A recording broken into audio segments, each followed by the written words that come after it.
Step 1, wake up early, gonna rise with the sun. Step 2, get some good, some food in you. Step 3, think real hard about what you wanna be. Step 4, everybody just do your thing. Wake up, today's gonna be a good day. Wake up, today's gonna be a good day. Wake up, today's gonna be a good day. Wake up, today's gonna be a good day. Wake up, today's gonna be a good day. Wake up, today's gonna be a good day. Wake up, today's gonna be a good day. Wake up, today's gonna be a good day. Yo, set your affirmations, aspirations. I got shit to do, the aftermath of preparation. Good food, good mood, blood in circulation. One step at a time, yeah, that's how you make it. Set a goal you control and the steps you take them. I try to pick one thought, have some concentration. And if I make a mistake, it's called education. I try to do this every day, call it replication. Wake up, today's gonna be a good day. Wake up, today's gonna be a good day. Wake up, today's gonna be a good day. Wake up, today's gonna be a good day. Wake up, today's gonna be a good day. Wake up, today's gonna be a good day. Wake up, today's gonna be a good day. Wake up, today's gonna be a good day. So life ain't easy, yo, I think there's a reason though. Ups and downs, just like every different season, yo. Sometimes I'm high, other times I'm barely breathing, though. I always gotta fight and hide from the demons, yo. Negative thoughts are poison, they rot. Head full of flaws, so here come the clouds. They'll never stop unless I can swap all the bad for the good in my head when I'm lost. Yeah, so I'ma fake it till I make it. Positive thoughts are overtaken, I got patience. One day at a time is how you operate a cadence. A flow, you grow, you show yourself a foundation. Stay away from all the shit that causes temptation. I know that I like to do it cause it's sensation. I live my life in my head like a narration. Don't expect greatness, do my best, man, I'll take it. Wake up, today's gonna be a good day. Wake up, today's gonna be a good day. Wake up, today's gonna be a good day. Wake up, today's gonna be a good day. Wake up, today's gonna be a good day. Wake up, today's gonna be a good day. Wake up, today's gonna be a good day. Wake up, today's gonna be a good day. Wake up early, gonna rise with the sun. Step 2, get some good, some food in you. Step 3, think real hard about what you wanna be. Step 4, everybody just do your thing.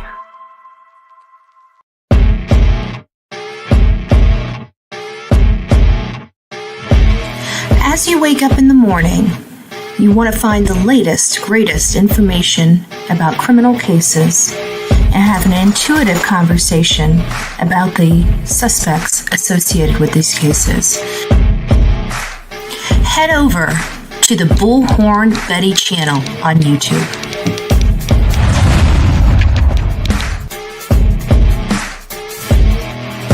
Get breaking news right here on the Bullhorn Betty channel.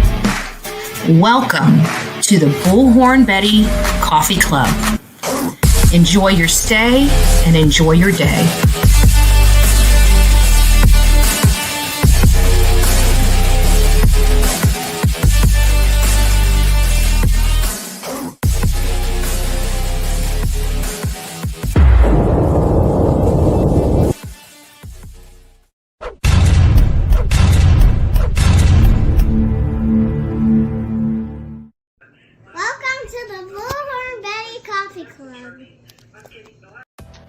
If you shave your cooch, but not your booty hole, is that the same as a mullet?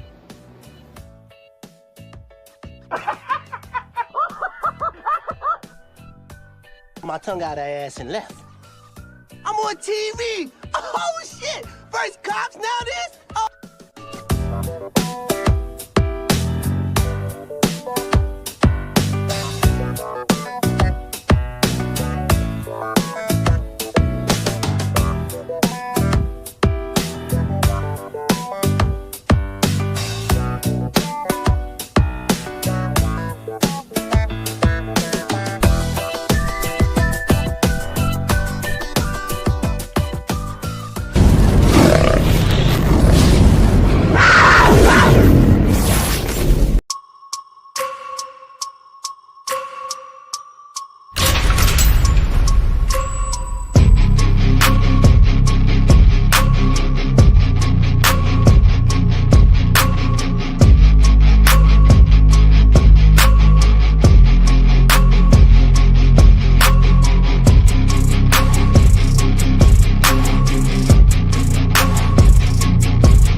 guys, I'm Bullhorn Betty, and this is the Bullhorn Betty channel, where we're taking a deep dive into Sebastian Rogers.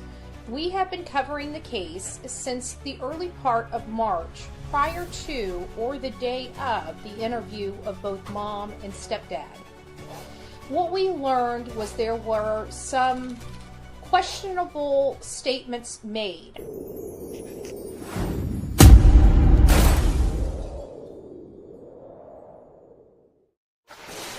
And then we started looking into the parents, which really ruffled the feathers of the mom, more importantly, the stepdad.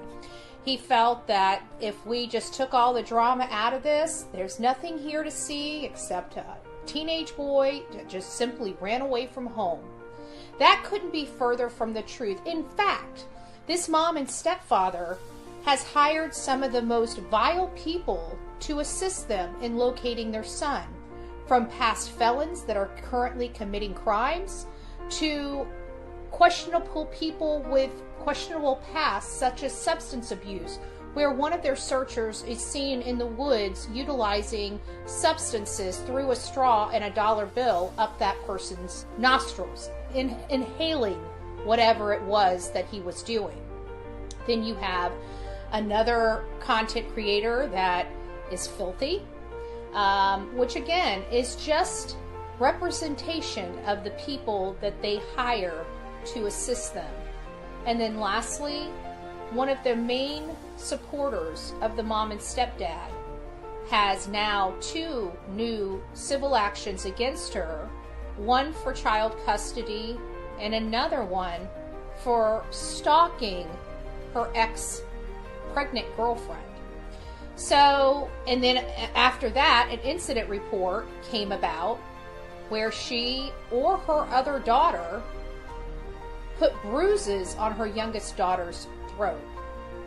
Again, this just kind of embodies the type of people that are representing Sebastian's mom and stepfather. While I never criticize anybody's past, because let's face it, we all have one. It's the difference between somebody that has overcome that and has redeemed themselves versus somebody that has continuously done this throughout the pattern of their story and is continuing to do it. No redemption, no remorse, just continuing the same bad behavior over and over again, expecting different results. Sebastian Rogers deserves better than this. He deserves the right type of people searching for him and looking for him. There has been a lot of statements made from the mom and the stepfather, predominantly the stepfather, Chris Proudfoot. And I've got to say, the inconsistency, the anger, the vitriol, and the threats and intimidation that he has posed to just about anybody and everybody searching for his son, his stepson, has me very, very, very concerned, including my own arrest. For what? For doing my job and speaking out against him, as well as law enforcement in the area. This makes you take a back seat because you see parents that are spending more time trying to shut my mouth than they are searching for their own missing child that disappeared from their own home. Why? That is the question we should be all asking ourselves, is why. We're going to be going over this case a little more in depth. I hope you stay tuned. We have a lot to discuss and a new case to bring up. I thank you all for being here. I hope you take the time before we start to give me a thumbs up. And if you haven't subscribed to this channel, please consider doing so. If you would like to help me with my legal expenses, or just to support the efforts that we're doing, we have a variety of ways that you can contribute. From the GoFundMe to help me fight specifically with my legal expenses. We have Cash App, Venmo, PayPal.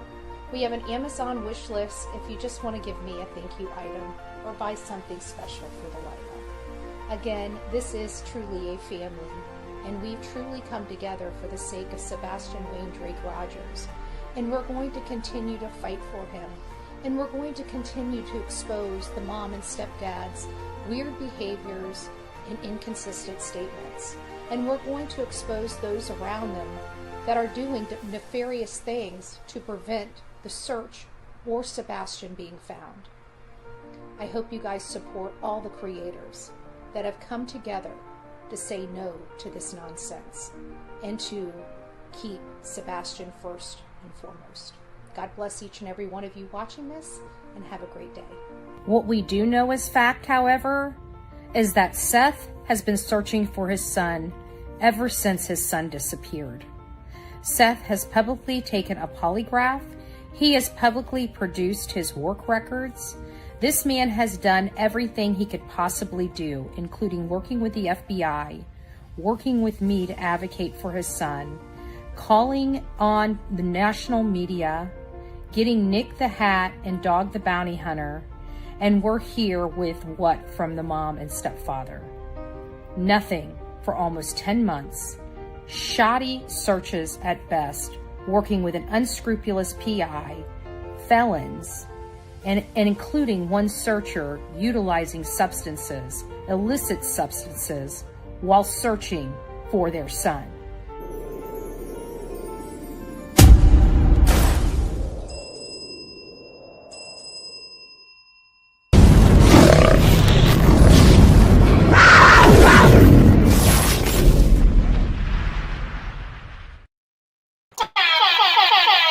We got the lion.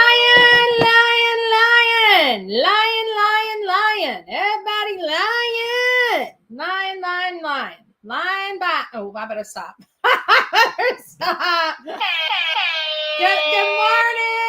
Good morning. Happy Thursday to you all you crazy folks out there. Thank you for coming and joining me this wonderful Thursday morning. If you guys have not noticed, we've got a special guest. Blah, blah.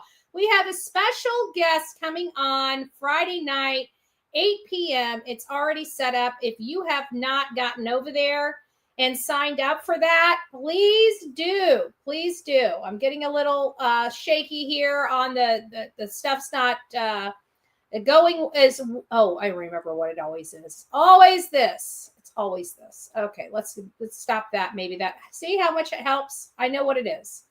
I finally figured it out for the most part. So it's nice to see you all here today. Thank you all. We've got a lot of love being shown in the chat. Melanie, happy Thursday, Betty, Delilah, Mods, chat, and I hope everyone is doing well. Much love to all. Thank you. Michelle gifted a Bullhorn Betty membership. If you received your Bullhorn Betty membership, don't forget to tell Michelle thank you. Much love to you, Michelle. Also, to the people that are getting their gifted Bullhorn Betty membership, welcome to this crazy crew we call the Coffee Club, i.e. the Insane Asylum. And another one for good measure. There we go. It's nice to see you. Thank you, Michelle. Stephanie says it's going to be a good day. Yes, it is. Veronica, thank you so much for your super chat. Melanie gifted one Bullhorn Betty membership.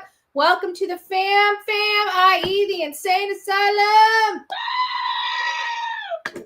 Our beautiful Jen in Georgia. Don't forget to keep her family in your prayers. Big hug and love. I wish I could be there to give you some moral support in the flesh, but just lots of love from this family to yours. Peggy says prayers for Sebastian and Seth. Amen to that. Thank you all you lovely people up in the chat. I do appreciate everything that you guys do and continue to do for this channel. God bless each and every one of you. Oh, and Veronica gifted 5 Bullhorn Betty memberships. So if you received your your Bullhorn Betty membership, don't forget to tell Veronica, be true, crime, truly, be truly. Gifted membership. It cuts you off just a little bit. I don't know what happened to me, but I froze somehow. Let's remove the camera, see if that helps at all. Let's put the camera back on. There we go. Yeah, gotta love StreamYard, our favorite program in God's free world. Much love to my favorite YouTuber. Oh, thank you, Barb. God bless you. God bless you. It's definitely a love fest. Celebrating my birthday today. Samantha, happy birthday. Happy birthday to you. Happy birthday to you. Happy birthday, dear Stephanie or Samantha. Sorry, Samantha. Happy birthday to you. I knew it was an S. Hey, could you do me a favor and shut up? Oh, it's Thursday. It's Thursday. It's in the morning. Don't worry, Samantha. We love you. We love you. It's just the S's. It's just the S's. I don't know what's lagging my computer down. I'm trying to see what all it could possibly be. Oh, thank you, Deanna. Thank you for advocating for the missing. Amen. Amen. We're going to be getting started on another situation here with another case that we've been covering here shortly. Let's go ahead and get started. Good morning, everyone. Thank you for being here to the Bullhorn Betty channel. We are covering the case of Sebastian Rogers, but we're going to take a few moments just to learn about other cases. And we got two cases that I wanted to show you guys this morning. A 15-year-old boy from Memphis, Tennessee is missing, and law enforcement is very, very concerned of foul play. And so there's not a whole lot here related to this young man. There he is right there. And Memphis Police Department is searching for a missing teen who's possibly a victim of foul play. According to MPD, Angel Hernandez Reyes, 15, was last seen in the Sumner Avenue area. He was traveling northbound on foot prior to his disappearance. Reyes is 5'3" and wearing a black hoodie and black pants. There he is right there. We're going to get some. Why is this thing not going where I need it to go?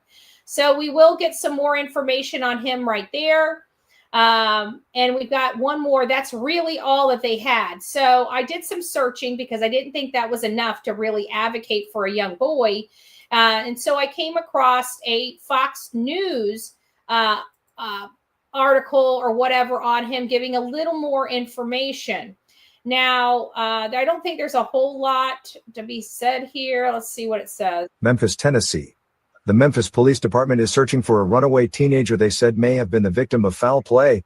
15-year-old Angel Hernandez Reyes was last seen Wednesday afternoon in the area of Summer Avenue and Tillman walking northbound. He stands about 5 feet 3 inches tall and was wearing a black hoodie and black pants. If anyone has seen Angel Hernandez Reyes, please call the Memphis Police Department at 901-545 cops, 2677.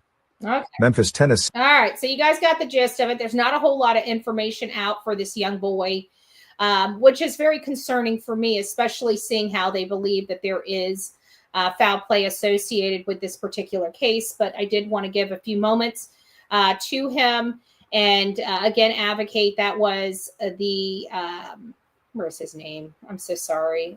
Angel Hernandez Reyes, 15 years old. Now, there's another case that I found. I was wanting to talk about it yesterday morning, but did not talk about it yesterday morning because I ended up doing kind of a more relaxed show in Office 2 yesterday, as opposed to doing a produced show where I can show my screens. And so I had this tagged, and I sent this to me over a day ago about this one particular case that was very, very disturbing. Very, very disturbing. And many of you guys know I'm fluent at watching News Nation. News Nation, it's because I really respect and have a lot of regard for Brian Enton, and many of you guys know my story with that. Brian Enton, a very young reporter, very new to News Nation. News Nation, the news organization itself was fairly new, and he had about 25,000 followers when I met him. And I met this young new reporter for News Nation out in front of the Gabby Petito home, and we were out there together for some 5 weeks, and ended up getting to know each other, and obviously a friendship. So I'm an avid, we don't talk or anything like that. We don't keep in contact with each other. I obviously, if there's some important information, I've sent him over some stuff previously.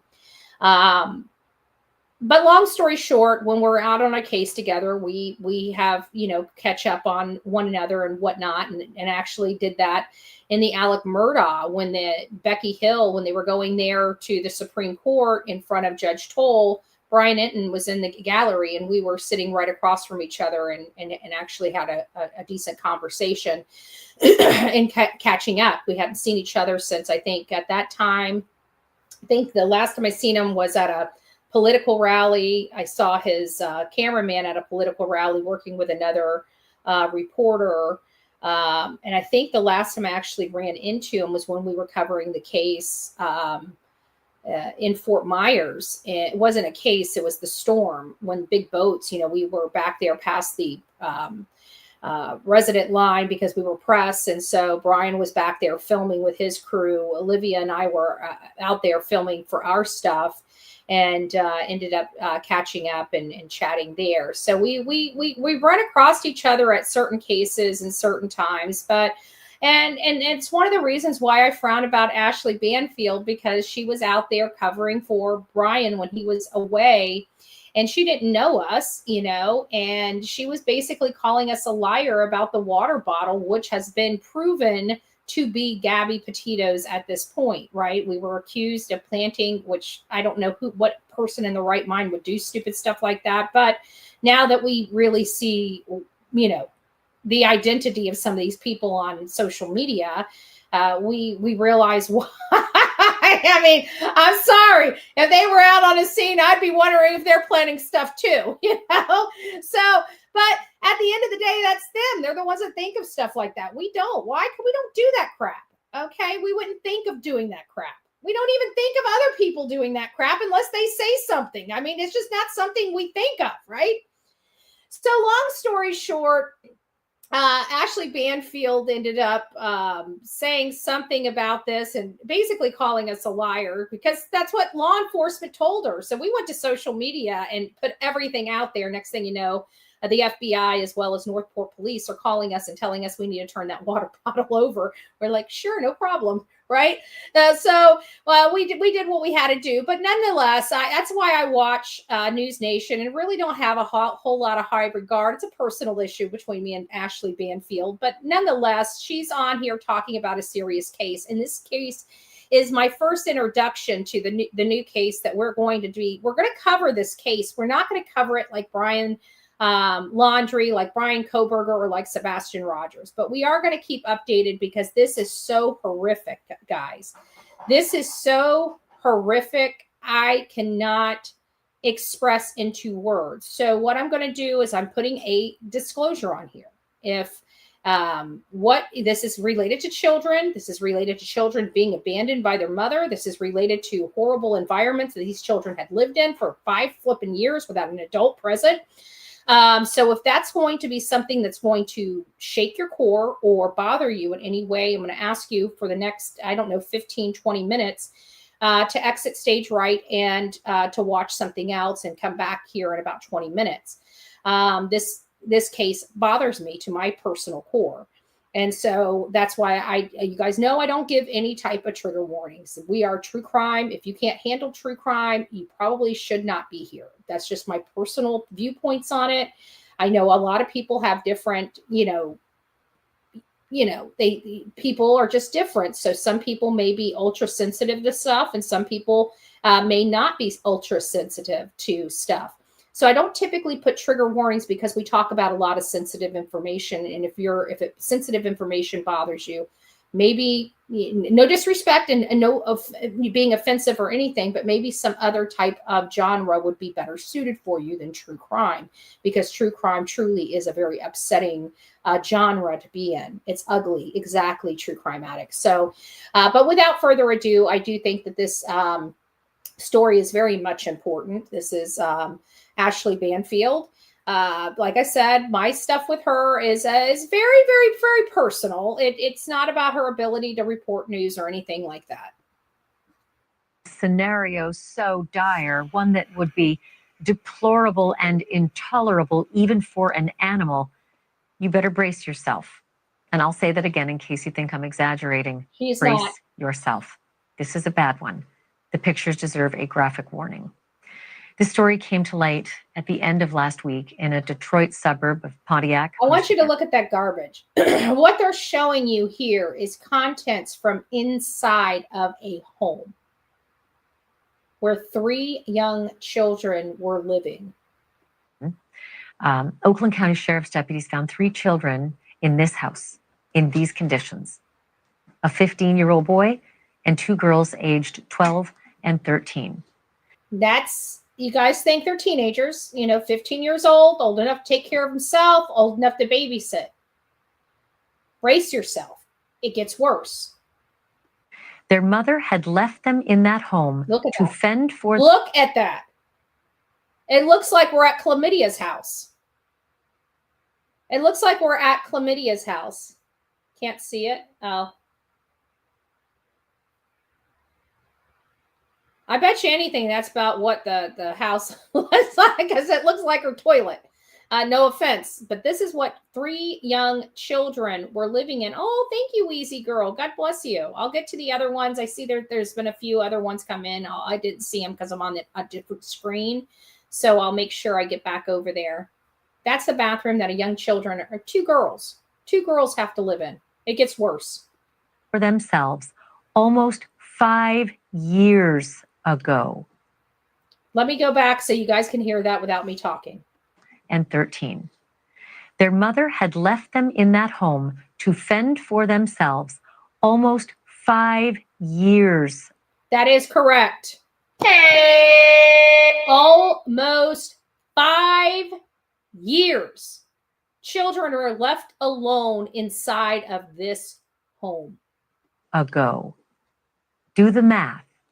They would have been 10, 8, and 7. Makes a big difference, doesn't it? When you hear that. 8, 10, and 7. That fact alone is mind-boggling. But so is this. They existed on weekly drop-offs of food from Instacart and DoorDash. But towards the end of that 5-year ordeal, the food that was dropped off ended up being a loaf of bread. Obviously, somebody also was paying the rent on that house until they stopped. That happened last October. And it was therefore the landlord who called the sheriff's office for a welfare check. Yeah, remember, the landlord called the law enforcement for a welfare check. Why? Why did law enforcement, because she had been accustomed to receiving rent payments on time every single month. And then boom, the rent payments just stop and she can't get a hold of anybody. So she's naturally thinking something happened. By then, of course, those children's welfare was all but non-existent. Their house was overrun with garbage and feces. These kids couldn't even take a shower, but it gets worse. And mold. Their clothes were filthy. Their hair was matted. And just so you know the extent of the neglect, their toenails were so long they could barely walk. That is severe. No, you guys got to see the outside of this. This has nothing to do with a slumlord. These people habitated this property for over 5 years. The landlord had no earthly idea that this was going on, nor did the community at large. And you'll find out why. It gets worse, like I said. Their last delivery of anything related to personal hygiene was a half-decade ago and was only a box of trash bags, some gloves, and a can of air freshener. 5 years ago. They hadn't been to school since 2020, and the 2 girls apparently hadn't been outside that house in years. Tonight, the children's mom's not there, but has these kids so terrified of what she might do if they go outside. 34-year-old mother is in custody, as she should be. But it begs the question, where was everybody else? Yeah. And that comes down to it. We're going to get over to a new one because she brings up all the points that I needed to bring up for this segment.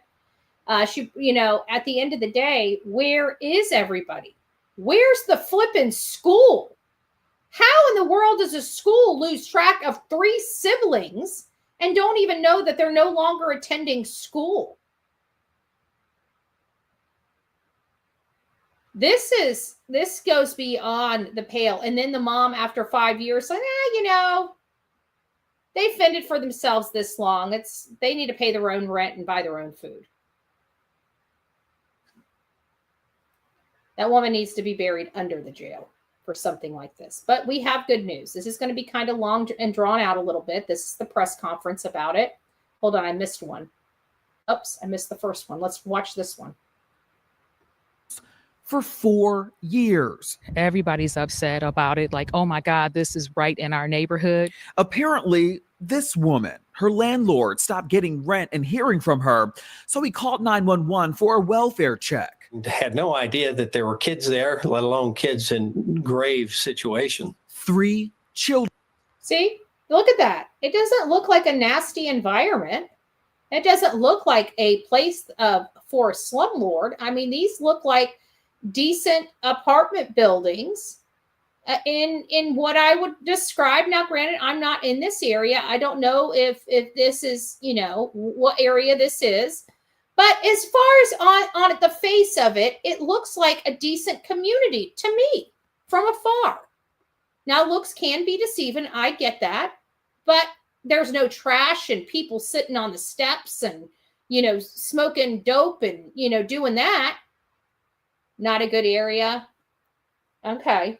Well, the outside looks decent. That's all I'm going to say. It's not graffitied up.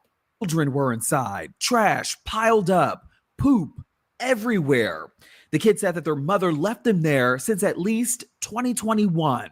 They had difficulty walking because their toenails were so long. A despicable discovery, and the Shade Room is digging. Her Facebook post that's got. So this lady here, let me just give you a little bit of backstory. There's mom. There's mom that left these children. Where has she been? I have no idea, but she obviously was not doing or living her life very right. Never mind her 3 children she left behind, but it begs to question how many more children does she have? And did she have other children with her, but left these particular ones behind? Those are my questions that I have. Furthermore, did you know that her children are starving in that home and she's giving away food? She's giving away food. She's having a food giveaway. While her children are being isolated and neglected. No showers, they had running water, but you saw they couldn't clean themselves. No shampoo, no soap, no toothbrush or toothpaste, no food except a weekly drop-off, and she's giving away food for a food giveaway. This is like beyond disgusting, y'all. Literally beyond disgusting. She's got gold around her neck. She doesn't mind buying herself nice things. How much did that corset cost her? Got people on social media on Tenn. I'm Justin Carter. This is TSR Investigates.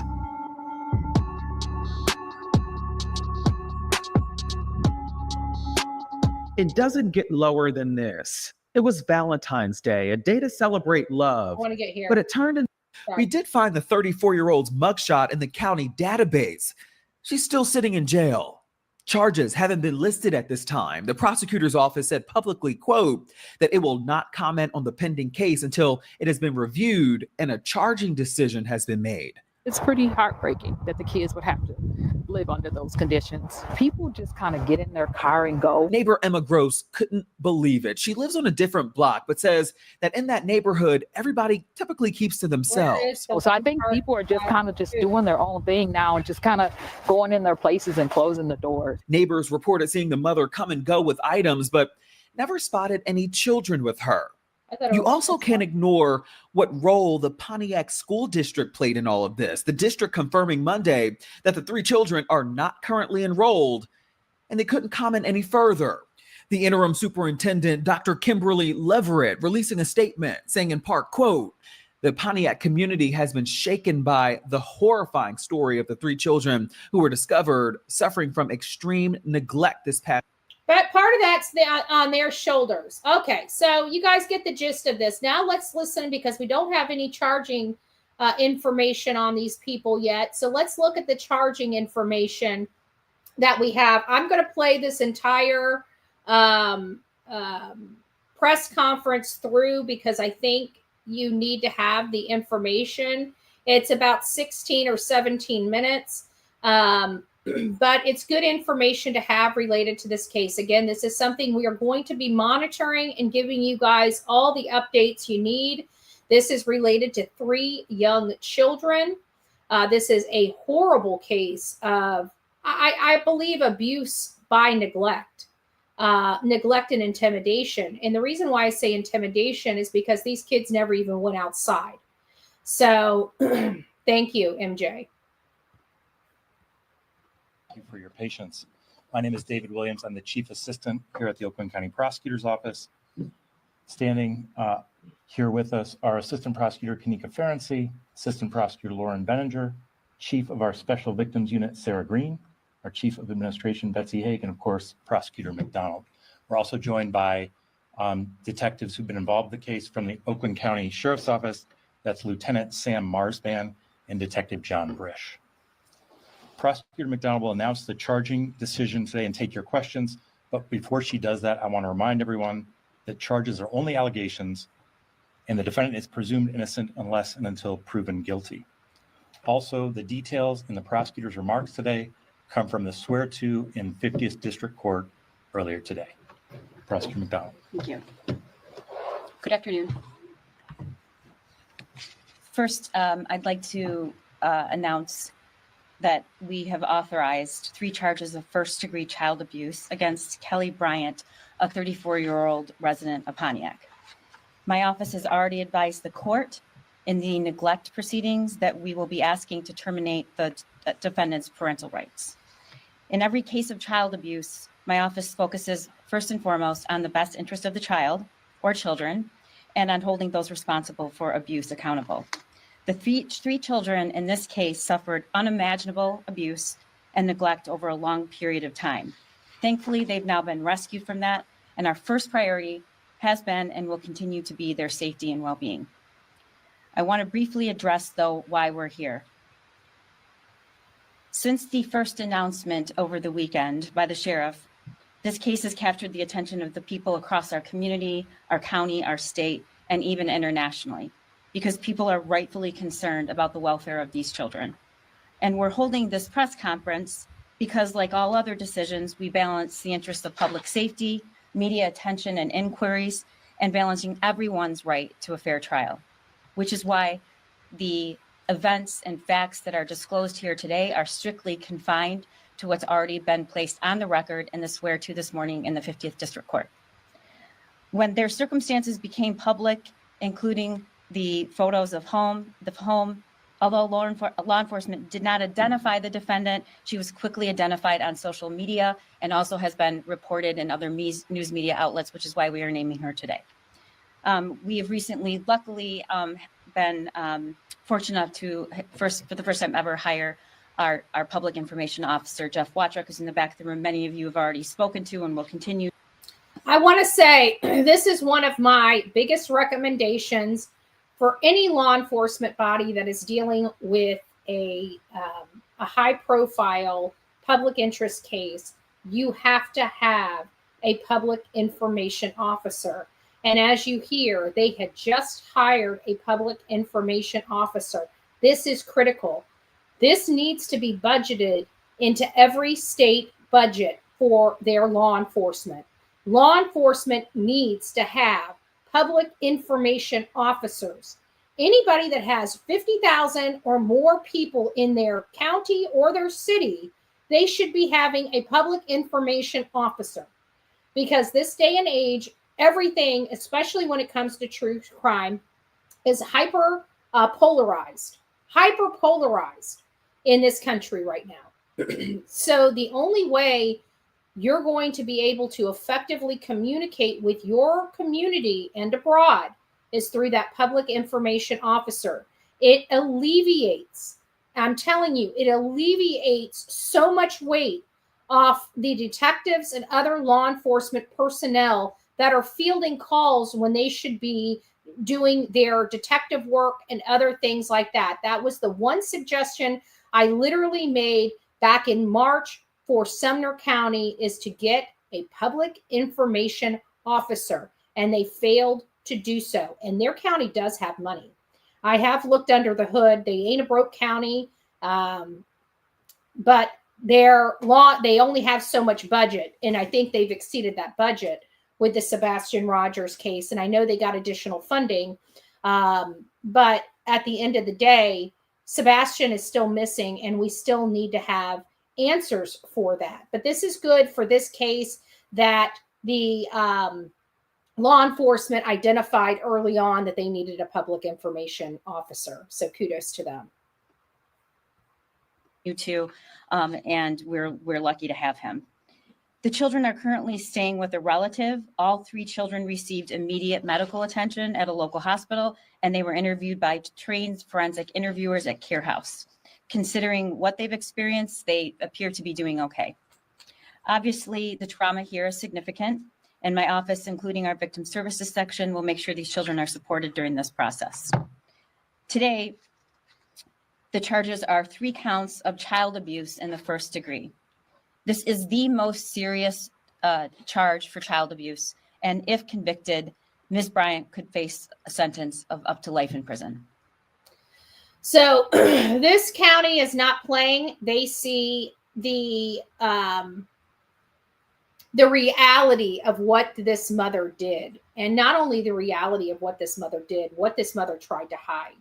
She literally, when the son called her on the phone and told her that people were there, she told them to hide. To hide.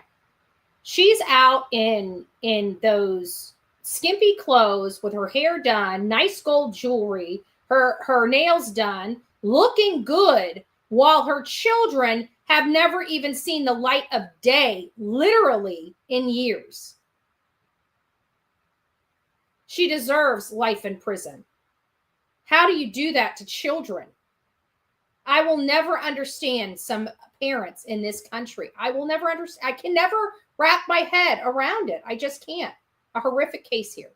Horrific. I'm going to shut up so we can get through this.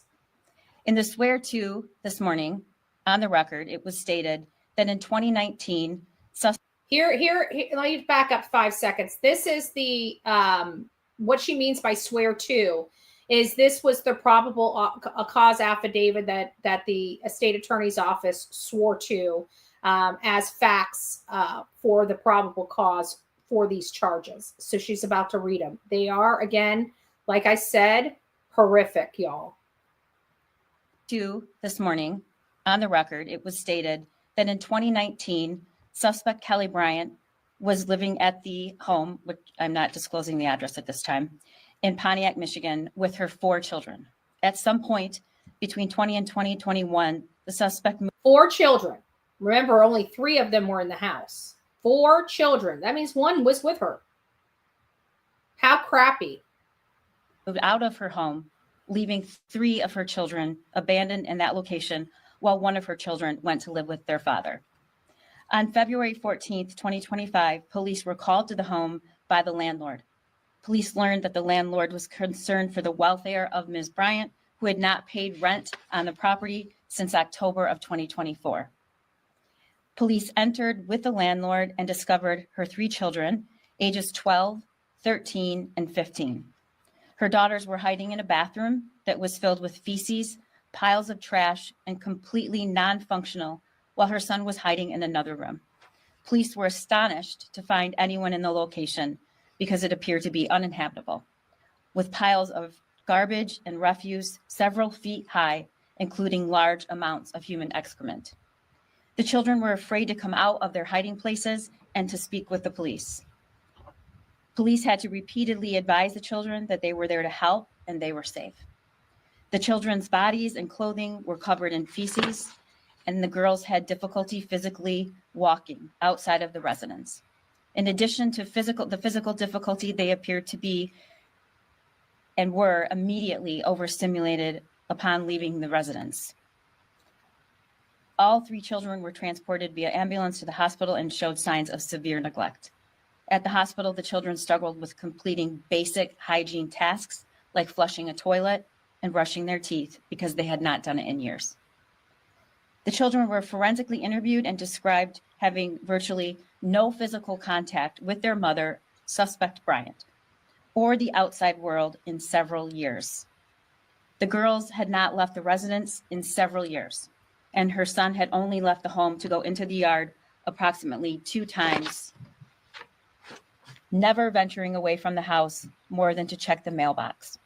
During his interview, her son stated that he would text their mother when their food supply was running low and she would have food delivered to the residence. The children shared that during the years they were concealed in the home, their suspect Bryant failed to provide toilet paper, soap, or shampoo. The defendant instructed the kids that they were not to answer the door or leave the house. All 3 children expressed fear about what their mother's response would be if they left the home.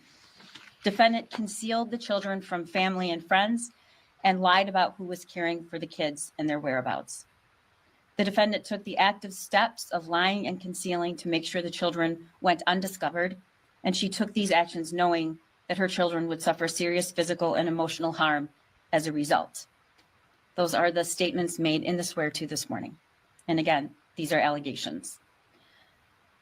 I do want to point out and thank all the officers that were on scene that day. I personally viewed the videos and images and was struck at what a difficult situation it was, but in the face of that difficulty, offered compassion to these kids. I also want to thank Detective John Brish and Lieutenant Sam Marsban for their dedication in working this case. And of course, the assistant prosecutors involved, Chief of Administration Betsy Haig, Chief of our SVU Sarah Green, APA Lauren Benninger, Chief of the Juvenile Division Kelly Collins, and APA Kanika Ferenczi for their diligent efforts in this case. At present, we've not been presented with a request for criminal charges against any other individuals. That does not mean that won't happen in the future. I just can't speak to it at this point. Morally, there is plenty of responsibility to go around. I think that there should be additional charges because, you know, as some of you guys are asking, where are the grandparents? Where are the parents? Don't family members think it's odd when a woman has 4 children and she shows up to every single holiday for the next 4 or 5 years without them? You know, there seems like there's more. How about who she was with? Who was she with? And where are these children's biological father? And why was he not concerned about where his children were? Of course the mom was partying. She looks like a party animal. I hope it was worth it. She ain't gonna ever party again. I guarantee that. For how this was allowed to happen. However, these 3 kids were entrusted to the care of their mother, Kelly Bryant, and the evidence suggests that she effectively abandoned them to a revolting pit of refuse and squalor. There must be consequences for those actions. The defendant is presently in custody. The 3 children in this case were interviewed at Care House, and I want to emphasize how important Care House is to this community.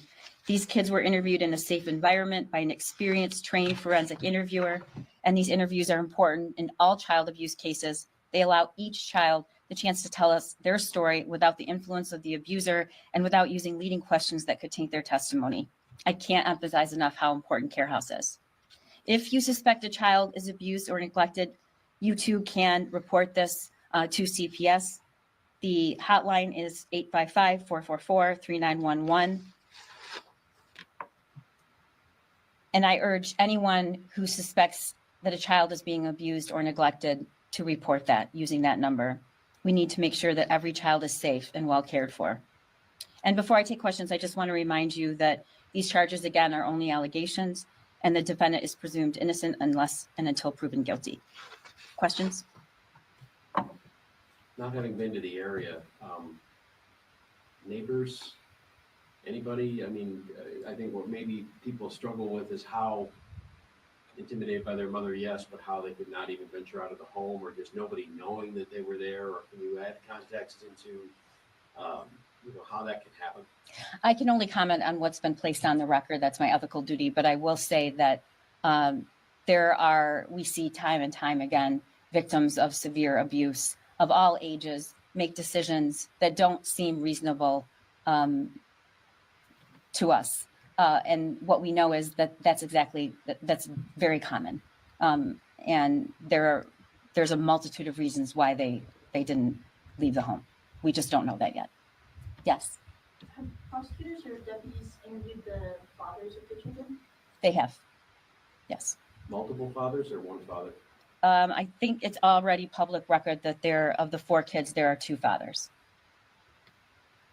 Prosecutor McDonald, yes. What stands out about this case to you? I mean, it's a pretty significant child abuse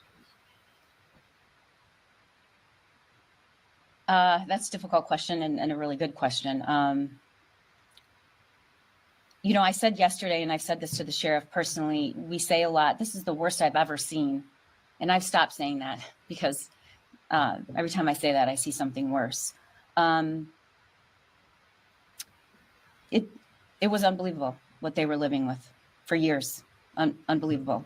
It wouldn't be surroundings where you would want any living creature living in, creature or animal, or particularly human beings. I mean, these kids. We wouldn't let's be honest. We wouldn't let our animals live there. I wouldn't even let a snake live in that house. Not to have even basic hygiene tools.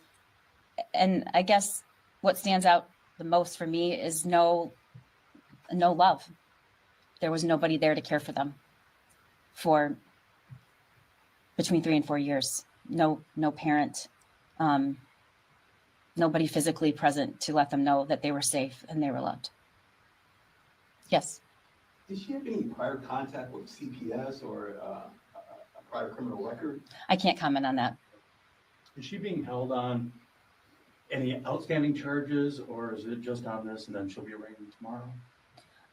We are not aware of any other holds or matters that she would be held under at this. When she abandoned them, they were 7, 9, and 12. Now they're 15,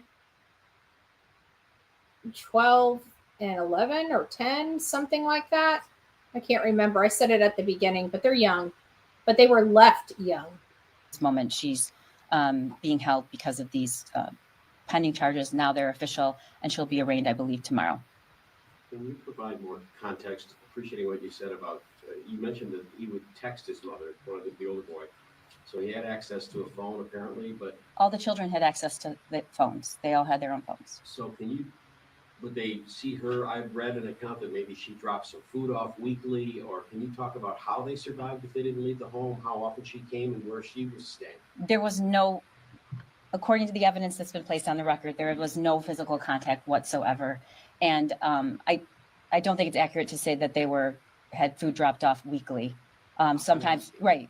Sometimes it was longer than that. But she was the one distributing? No, not all the time.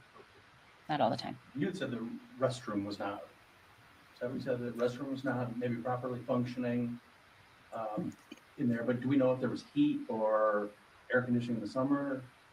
I don't have that. That has not been put on the record. But I do not believe that there was, I believe there was heat enough so that the children were at least able to live there. If not, as you know, given the cold temperatures, there would have been signs of freezing to death. Where was she staying? I don't have that information, not there. And obviously you've charged her, so she thinks I'm assuming that obviously there's competence. So not there's ever a reason for something of this horrific nature, but any inferences to the why that she just decided to abandon her kids beyond, some may think mental issues, but obviously not if you're charging her. Right.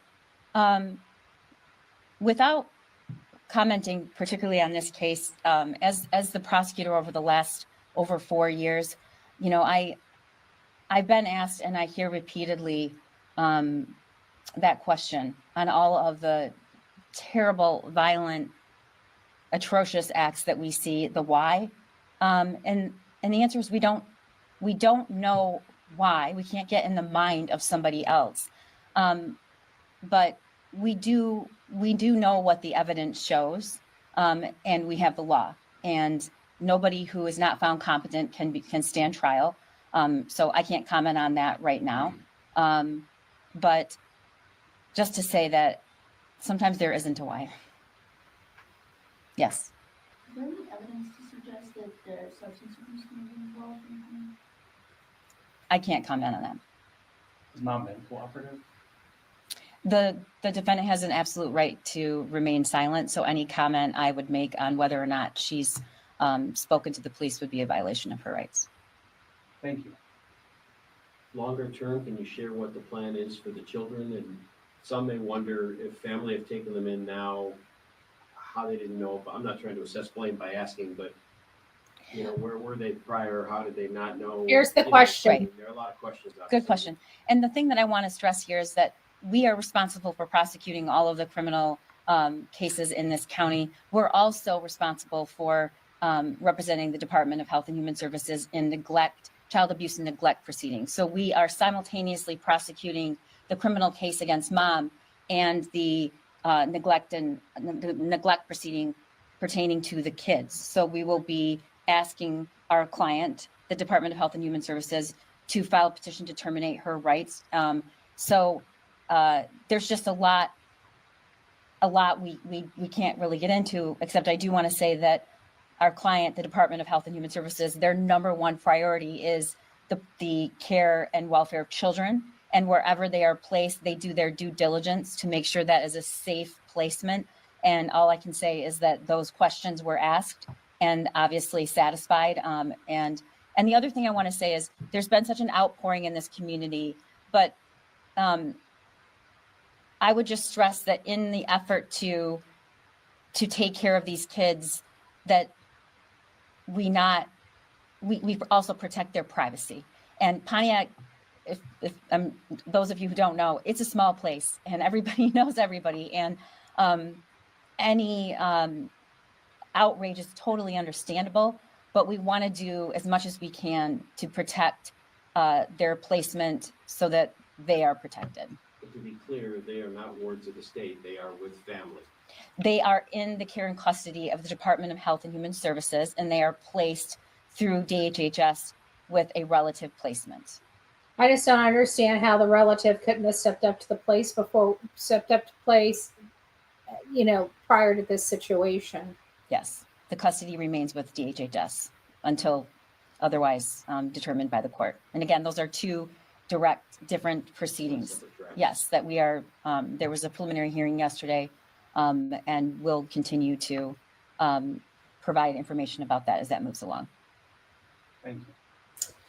All right, so there is, thank you. Thank you. God bless you guys. Continued prayer for Sebastian Rogers and all those that love him and want to see him home. Prayers for Seth. Amen to that. Grave Crime with Grace. Thank you so much for that. Thank you all for all your contributions. And that takes us into our case, right? So now we are through the cases I wanted to show you this morning. We're right at 59 minutes and 53 seconds. So I did pretty good for the first segment of this show. Now it's time for the second segment, which is the meat and potato. And it's about Sebastian Rogers. He was 15 years old when he disappeared. He's now 16 years old. And you guys have seen the mess that we have been in related to this case. And there are two emails I wanted to go over before we jump into the segment. And this is from one of our audience members. It says, hi, Betty. Don't want to waste your time, but there are two things that bother me regarding Sebastian. First thing is, could Sebastian have been in KP's truck, a trunk of her car that morning, and handed him off to someone in the Box family. Another thing I haven't heard much about, but didn't CP say one time while traveling that he pulled over to help a lady change her tire? That area needs to be checked if Ellie knows where it took place. That's how they found little Maddie Soto's remains. For some reason, those two things are just bugging me. And it's never a bother. I absolutely understand what you're saying here. So the first part is about Sebastian possibly being in KP's vehicle somewhere.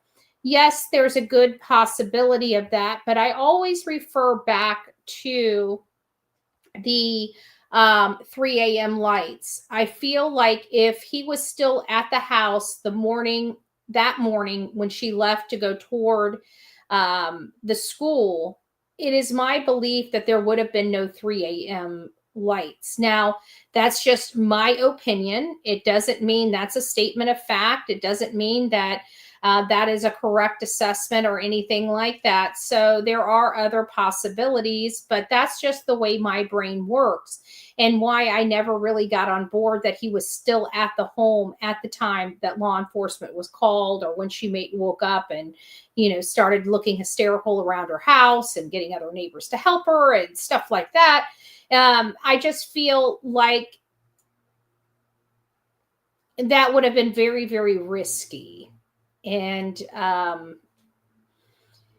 again, if that were the case, I feel like there would have been no need for 3 a.m. flashlights if he was still there that morning.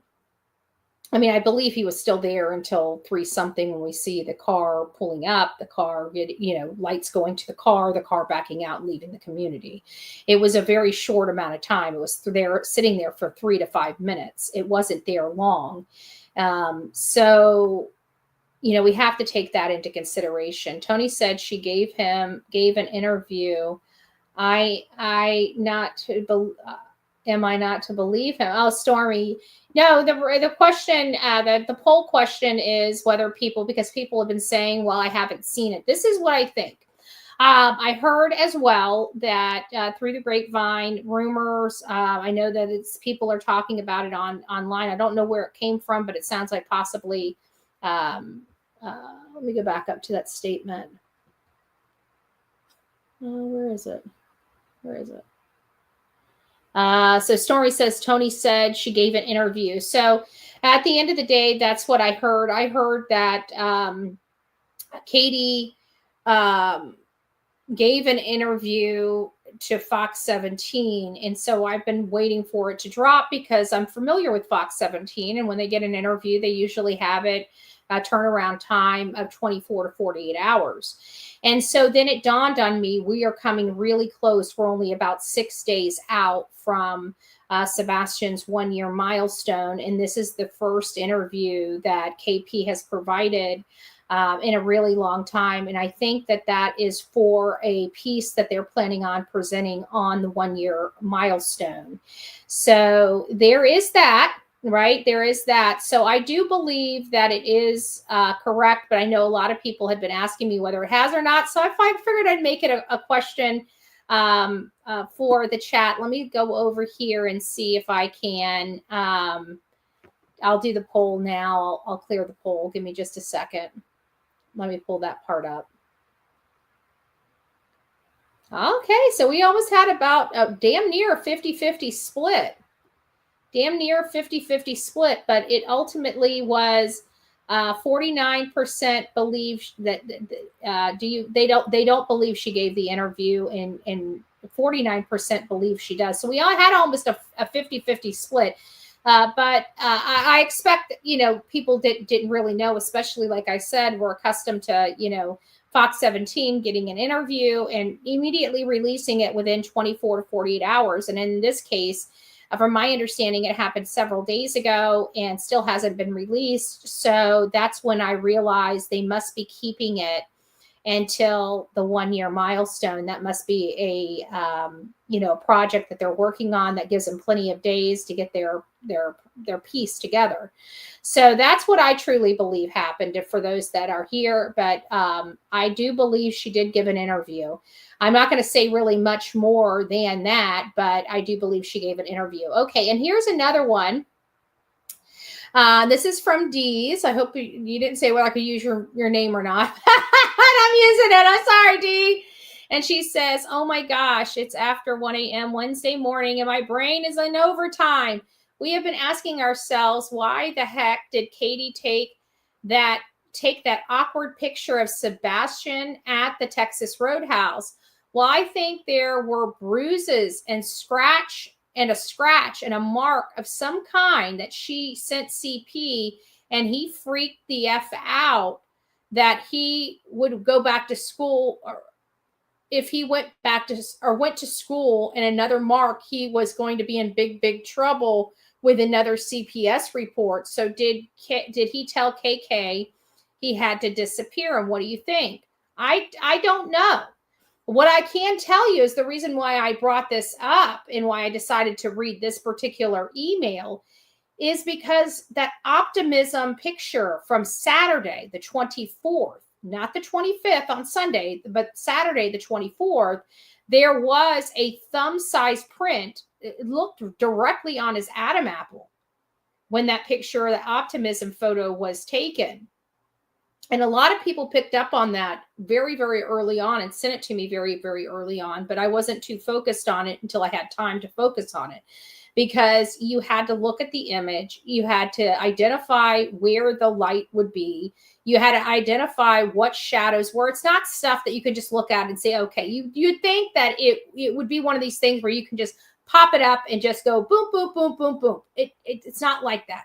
When you get a photo in and there's something on it, you have to analyze the photo, because whenever you're filming, digital film, still shots, they're shadowing. Okay. Like this right here.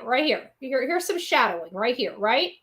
And if you guys take a screenshot of it and blow it up, it might look like a bruise on my face, but it's just a shadow. It's not a bruise. Okay. See, it's right there. It's part of my dimple. Okay. So it's not a bruise. Don't have a bruise on my face right here, but with the lighting, the way my face pits right there, you have a slight shadow. Okay. We need to make sure that what we're seeing is not a shadow. Okay. It is truly a bruise. So we have to analyze the photo. We have to blow it up. We have to put some filters on it. It is more time consuming than many think. So it took me a little bit to get back around to it, because at the time that this photo and people were talking about it, the case was a very fluid case. Things were moving a lot, a mile a minute, if you will.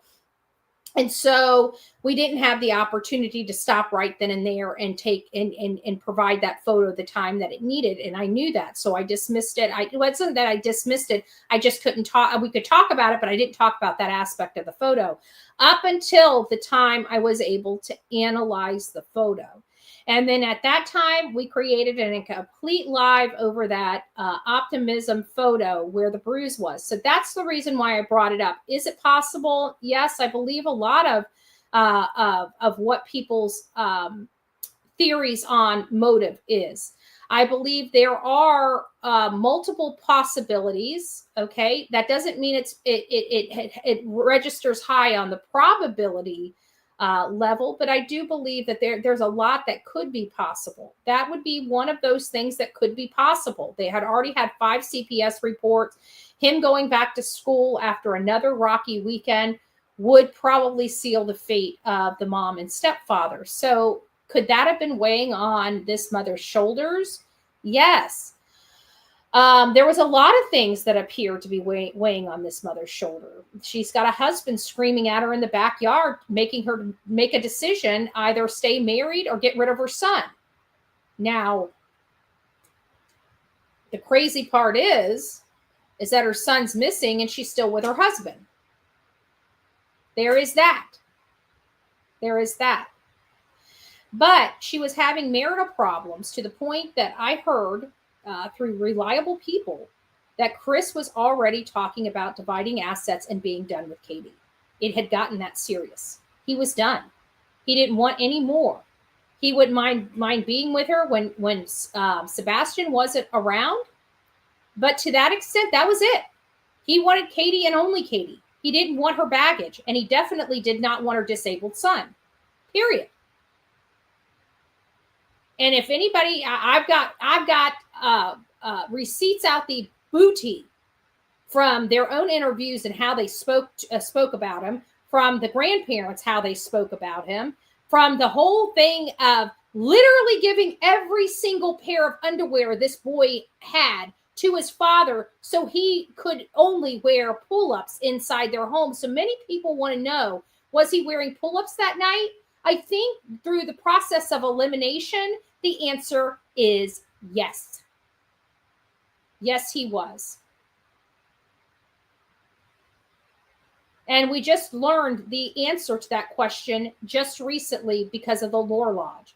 Because Seth spoke a very specific action that happened. And that was Chris packing up all of Sebastian's underwear and sending them to his father's house, leaving Sebastian no real big boy underwear to wear, making that boy, humiliating that boy, even when he's home, to wear diapers and only diapers, giving him no other option for undergarment other than a pull-up. That to me is disgusting. That to me is abuse.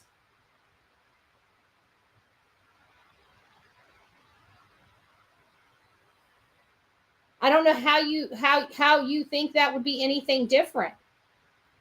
Anything different. And then I find it awfully ironic that he has the audacity to put something like this on the screen.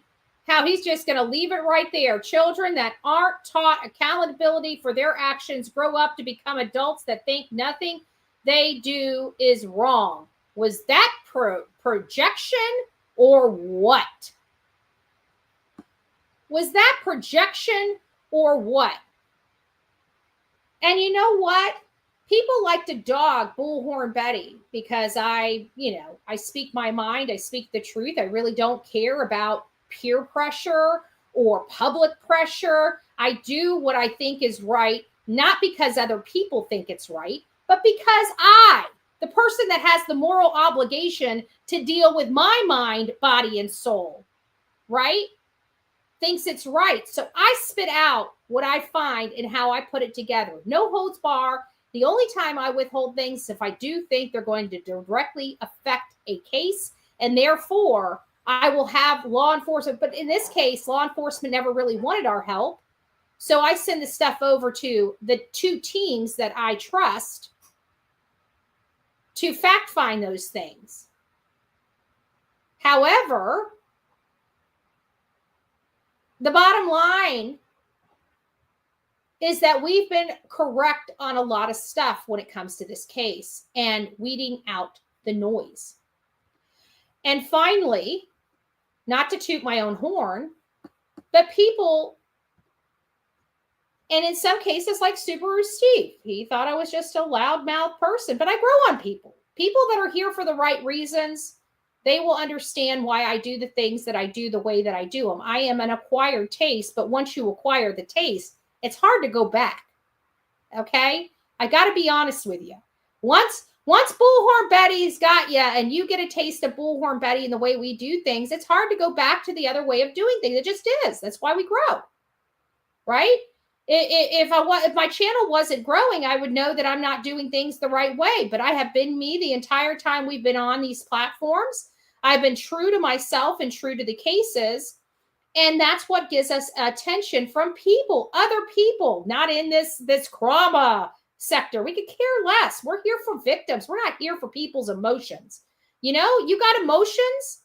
Go to a counselor. The Bullhorn Betty channel, isn't it? We love you. We'll chat with you.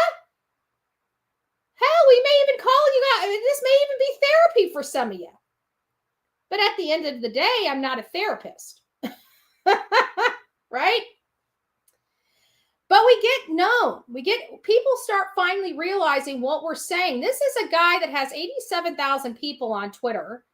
I've just learned about him throughout this case. Mike Damon, he's just opened up his YouTube channel. The Chronicles of Olivia video. He finally agrees with I will Bullhorn continue Betty. with. And I want to give a shout out to Bullhorn Betty and say, you are right. People, everybody, stop paying attention to that so-called private investigator who's only misleading you. His job is, or he's not even working for them, from what he recently admitted to. Huh. Interesting. Didn't I say that? He said, no, they were looking for volunteers. And I answered the call. It's, what can I say? I don't know what his agenda is. I don't know. The Netflix special will come, from what I understand. He ain't getting into that. I can guarantee that. I can guarantee that. Now we're going to go over to a little bit. I just wanted to toot my own horn for a second because, it takes a little while before people, and when you have to have a spoon of humble pie, right? I've ate my full course meals of humble pie before, right? When you take that bite of humble pie, just understand, thank God we're the good guys, right? Thank God we're the good guys. Thank God. This is from Bed Crime Stories. I really don't like playing her stuff, but occasionally she does come up with good stuff. There for a while, she tried to say without all the drama, and then she became drama, right? Then she wanted to start, not keeping it peaceful and start throwing shade on other people. So I have no respect for her. You don't say in one hand that you're not with the drama, and then on the other hand create more drama. So I kind of stayed away from Bed Crime Stories, but I came across this. One of our audience members sent this to me, so I figured would play just a minute or two of this 14-minute clip for your information. On another entity. For Chris Proudfoot, in his interview with Duchess, the first interview, he said that he, Katie, and the father, Seth Rogers, had a great working relationship with each other. They openly discussed Sebastian, and they had a very effective co-parenting relationship. Well, we later found out that Chris and Katie were keeping secrets from Seth. Seth was very surprised to hear about the many CPS reports that were directed to the Proudfoot home. Clearly, Seth was not fully aware of what was going on in that home with his son. In addition, Seth said that right after Sebastian went missing, there was a 2-week period where Katie and Chris refused to speak to him. That is a red flag. Not being open. That is a red flag to me. And why do I say that? It's because I was out in front of Gabby Petito, Brian Laundrie's house in the Gabby Petito case. And what was the first thing the parents did? Avoided, ignored, wouldn't answer, wouldn't speak to. Gabby's parents. Worried to death about their child. Entrusted their child to live with this boyfriend and his parents. His parents had a duty to her and her well-being. How do you live with somebody for 2 years down the hall from them and then hang up on their parents when they're trying to find out where their child is? How do you do that? Now, granted, I'm not a person that's going to say, I have it all together and know exactly what to do at any given point in time. I don't. And when you have your children, another layer of stuff, you know, like them getting in trouble, you know, what do you do as a parent? I think that's going to be an answer only that parent can make. What would you expect if it was your child is going to be the position I propose to you? That's what you should do. If this was affecting your child instead of the other way around, what would you expect somebody else to do? That's what you do. That's exactly what you do. You know? That's exactly what you do. So, good morning, YouTuber. Short and sassy. No more green screen. What do you mean green screen? I always have green screen. Oh, which reminds me, I need to change my background. I only changed my background because we weren't talking about Sebastian. But now we are. Now we are. So let's keep listening. Go back a couple, 5 seconds, 10 seconds. After Sebastian went missing, there was a 2-week period where Katie and Chris refused to speak to him. That's not being open. That's not having an effective relationship. Why did they refuse to speak to Seth? 5, Chris and Katie have said in at least one interview that they can't wait for Sebastian to come home to his Hendersonville neighborhood. And yet we learned from Seth Rogers that starting in 2022, Katie and Chris were trying to get him, Seth, to take over full-time care of Sebastian. And that makes a valid point, right? That is a valid point.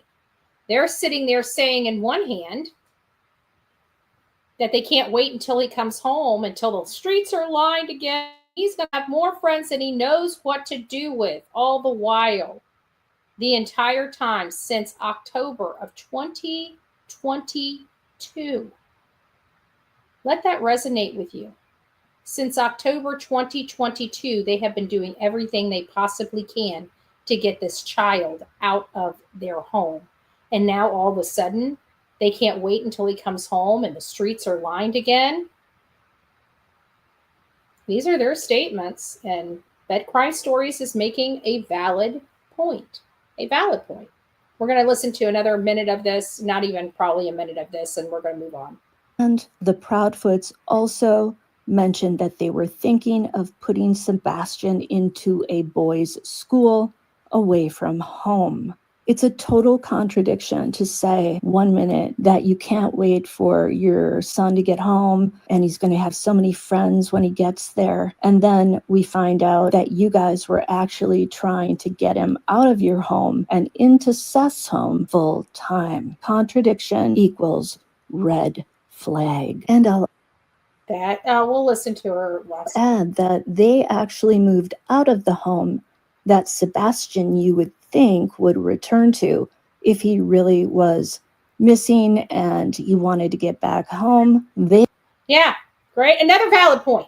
Another valid point. They left this home when their child could have come back.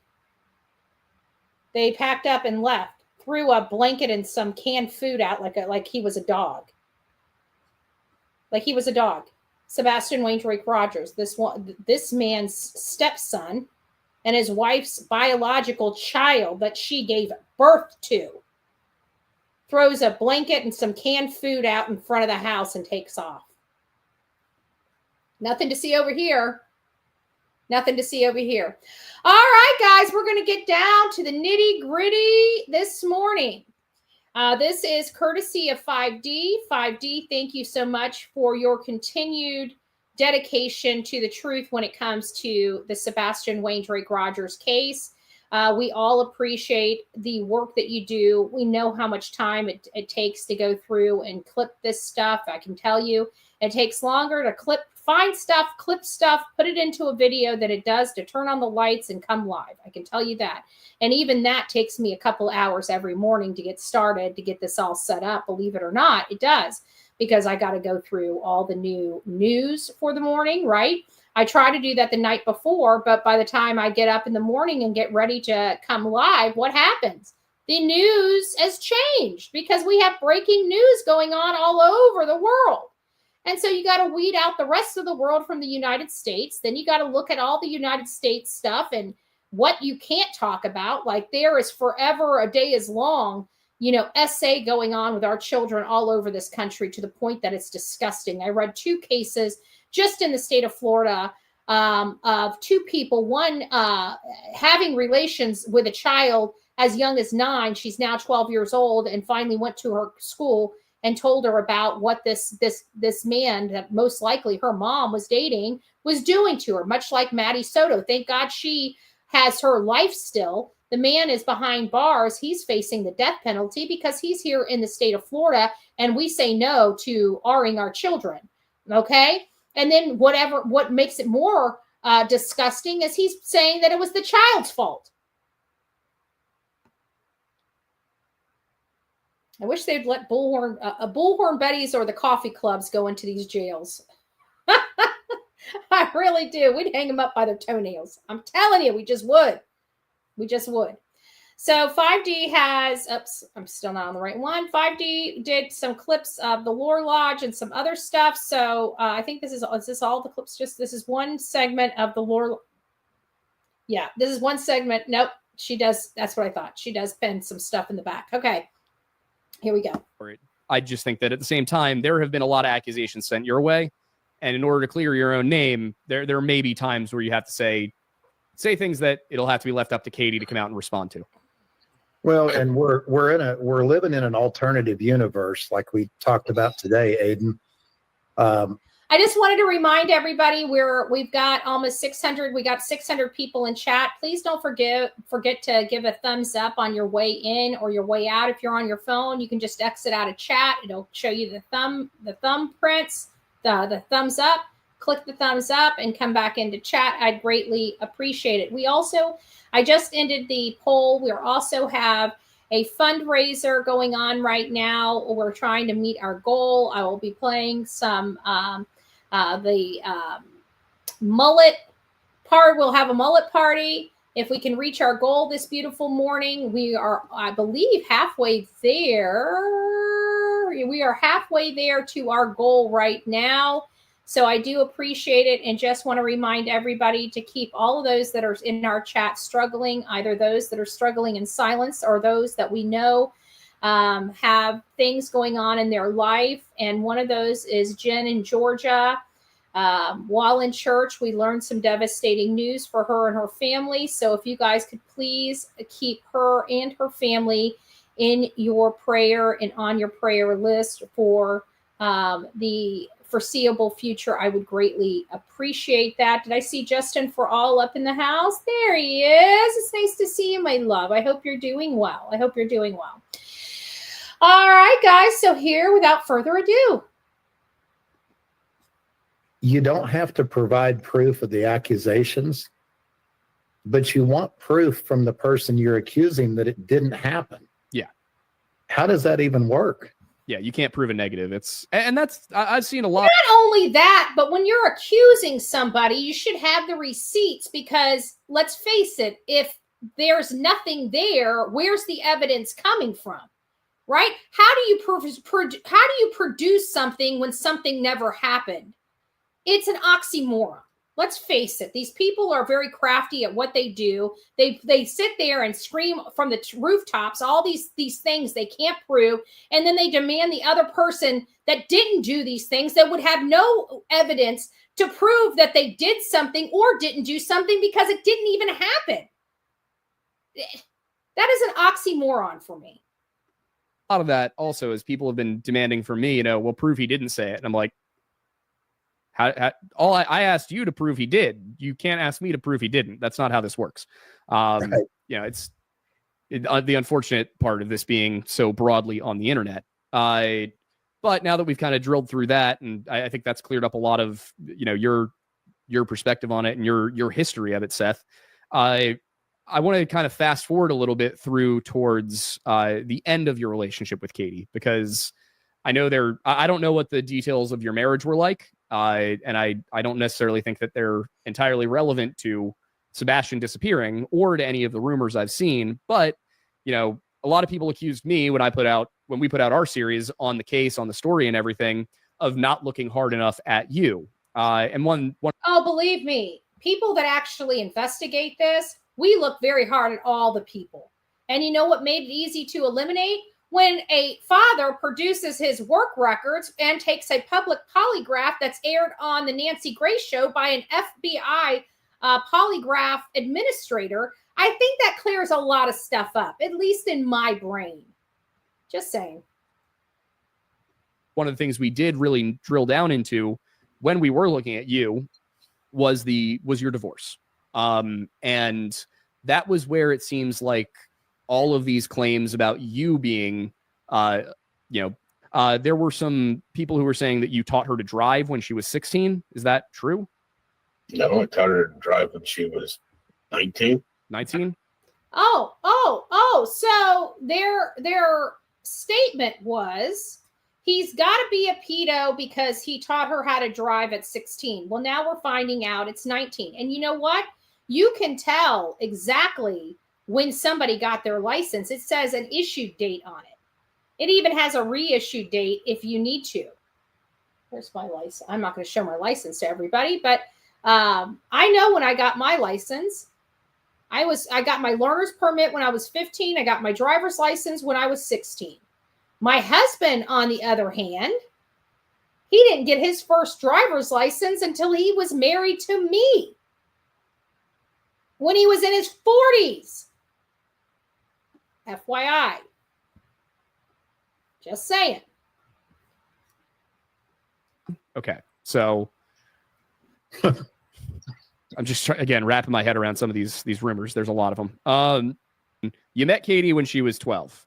You didn't really have any sort of relationship with her, and then around 18, something develops. So what led to that relationship developing? How did you guys reconnect, I guess? And what you're going to find out is that they knew each other. He rented a house from whoever she was babysitting for. Years later, what happened? She gets in a fight with her father and wants to move in at the age of 18. So the relationship never even developed or even made sense. And as you guys know, okay, kind of like working with somebody when you're really in close quarters with somebody and you're around them all the time, things happen. It just does, especially if you're single. You shouldn't be worrying about it if you're married, but even we know that we have a lot of divorcees in this chat because somebody didn't know the cardinal rule of not fishing in somebody else's pond. Just saying. Just saying. So Seth must feel like he's back in high school with these stupid. Yes. And not only that, feisty mama, but look at how much time the whole damn thing. Yeah. Thank God Seth was an advocate for his son. Otherwise, he'd be sitting here fielding all these rumor questions instead of speaking about his son. But thank God he got to advocate for his son and turn it around and make it about his son. And if nothing more, in my opinion, this interview gave his son his dignity back. The dignity that has been stripped away by this boy's mother and stepfather long before he disappeared, but more importantly, after he disappeared, they stole the last semblance of dignity this young man had. And I feel like he was given some of that dignity back in this interview.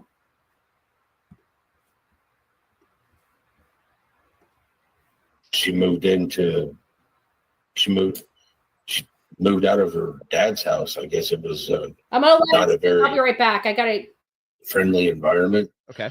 And at that time, the aunt and uncle had got a place, and I was paying rent for my room there, and she moved in. So you were renting a room with your former fiance at that point. Had you guys broken up? So your former fiance, you were renting a room from her aunt and uncle, And then Katie, in order to escape a bad situation at home, moved in with them. Correct. And how old was she at that time? After 18, she moved out of her dad's house after she turned 18. Okay, so you and her did not live in the same place until after she was 18. Correct. Okay, and did you have any sort of friendship or anything like that between the time that you met her and she turned 18? No. Gotcha. All right.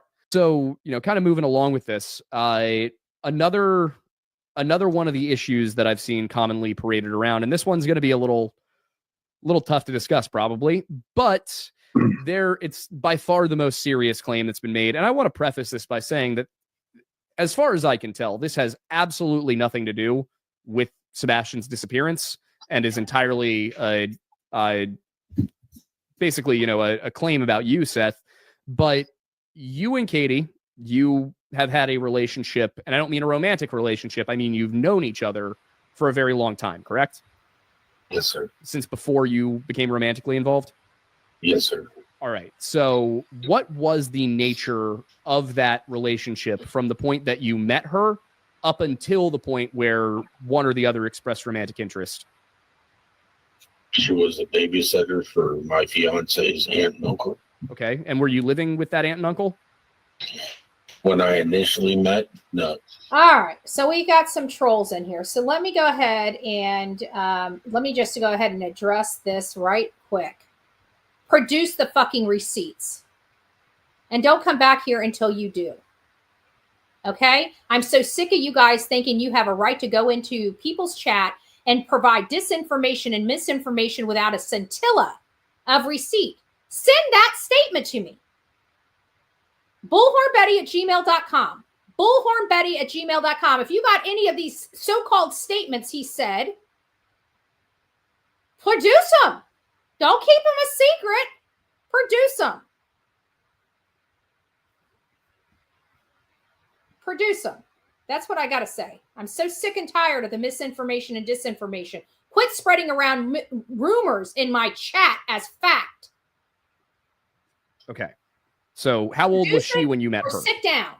She was 12 or 13. And you would have been 21?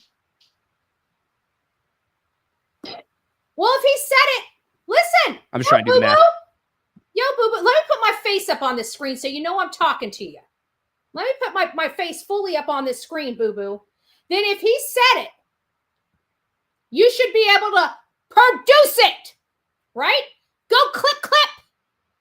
Bullhornbetty@gmail.com. I guarantee you're not going to be able to find the clip or be able to produce it. Why? Because you heard it from somebody else passing around disinformation and misinformation. Go back to your baby hitting channels and stay off mine, lady. Stay the hell off my channel. Somebody block that lady. I'm done. Produce the fucking receipt and quit passing around misinformation on my channel. You idiot. Go back to your baby hitting, strangling channels. We know you like the abusive channels. The more abusive, the more you thrive. You fucking felon. In my head here. 21, 22, somewhere about there. Yeah, Just somewhere around there. I met her because when I got off of work, I would go over to their house to watch the kids so that whoever's watching the kids could leave and go home. Gotcha. So basically you were the relief shift. Yes, sir. Gotcha. So she would watch them up until you were finished with work, and then you'd come in and you would watch the kids after that, and she'd leave. Yeah. All right. And so, what was obviously being, in your early 20s, 12-year-olds, there's not much you have in common, not many things to talk about. They're just there for a job. What would you and Katie talk much? Would you hang out? Would she be there for another half hour after you got there? Or was it just you got home, she said, okay, bye, thanks, and then left? I would go over there and start playing video games with the kids. Okay. So not any sort of real relationship with her at that point. She was just, no. Okay. So when then did you and I want you guys to notice how he's answering these questions. He's not thinking about it. He's not stumbling over his words. He's not saying, He's looking at the screen. He's addressing the situation, and we got idiots that still believe whatever they're going to believe. And every time you have these idiots and you tell them to produce it, not one person can freaking ever produce it. Isn't that funny? You know why? Because they are Liar, liar, pants on fire. L-I-A-R. You a liar. Bullshit detected. Take precautions. Don't come in this chat with misinformation. And her begin to become romantically involved.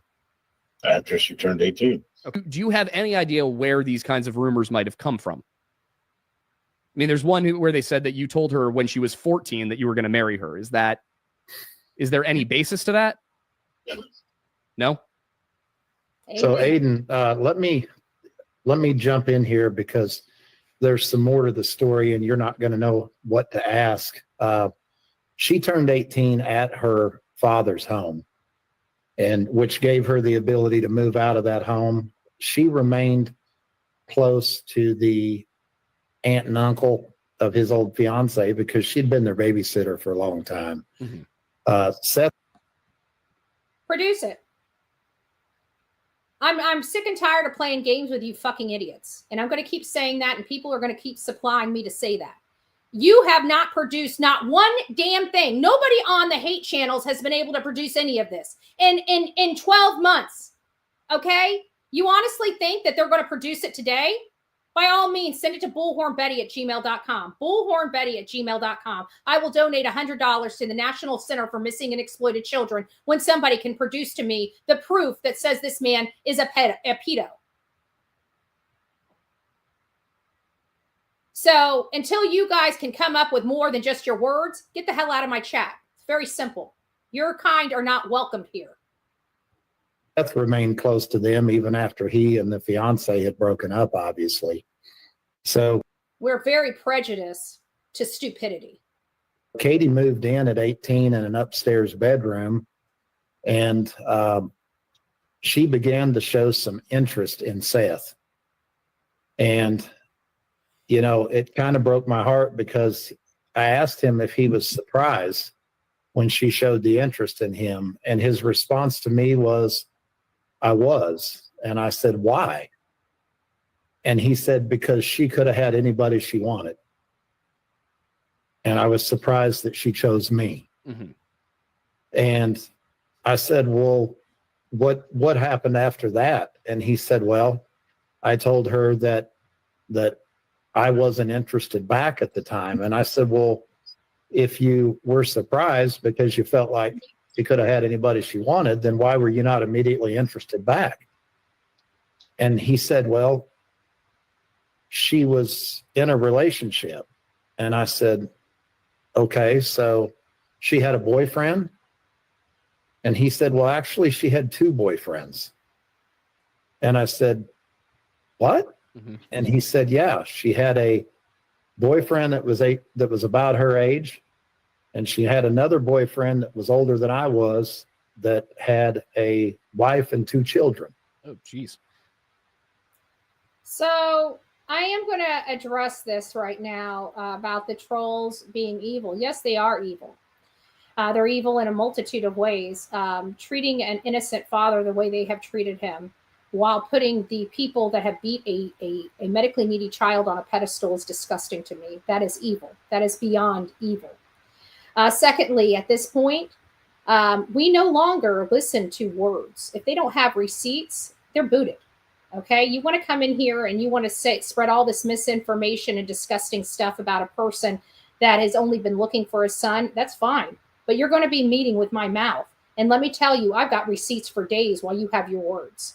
So if you want to talk apples to apples, I'm happy to play ball with you all day long, because we definitely have the evidence, the receipts, physical receipts, not my words.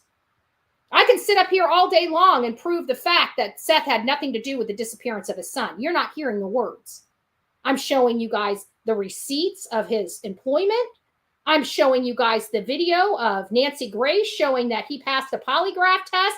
And I'm showing you the administrator that's FBI trained that provided it to him. You have words. Oh my God, he did this. Show it to me. Well, he said it.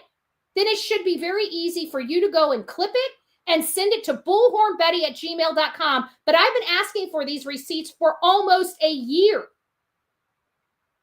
For almost a year. And not one person can find the clip and send it to me? The only people that can actually counter what Seth, remember, he's the person being accused. There's somebody accusing him of that. So he stood up to the plate. He's answered the questions. Now it's up to the accuser, not their hired hitmen, felons, and obstructionists. The only person that's going to be able to dispute what Seth says is Katie. That's it. And my understanding, she had an interview. Let's see if she discussed how she was AR'd and broomed with a G by Seth. She's had multiple opportunities to go on public platforms and plead her case. She surely doesn't have a problem talking about how horrible her life is and how miserable and how much harassment she gets, but she can't talk about being AR'd and SA'd by the boy's father in a year? But we're supposed to be taking all these idiots' words for it that literally live in bumfuck, you know what I'm talking about, BFE, making these statements on the person's behalf that they've never met. Let me wear out the definition of oxymoron this morning. That's the definition of an oxymoron. So go ahead and come into the chat and tell me all about Seth. And you're going to get your ass handed to you and sent home and booted with a big old fat Bullhorn Betty boot right out my door. Just saying. Seth, So- not that I don't believe you, Tony, but just Seth, can you give me a nod or something if this is he telling the truth? He is. I know this is a very difficult subject for you. That's why I'm not trying to press any. I just want to make sure that we're getting the corroboration here. And Tony, I do believe you. I just people are going to want to see it from. Let's sit and pray. Let's sit and pray. I know. Well, we already know Sonia's been packing her ears with cotton balls. Okay, so she's gonna be okay. Okay. The good news is I got a lot of prayer warriors. They're gonna be. We haven't seen Turkey Man in the house. He's probably sitting there praying for me right now. Lord, please just stop the F-bombs.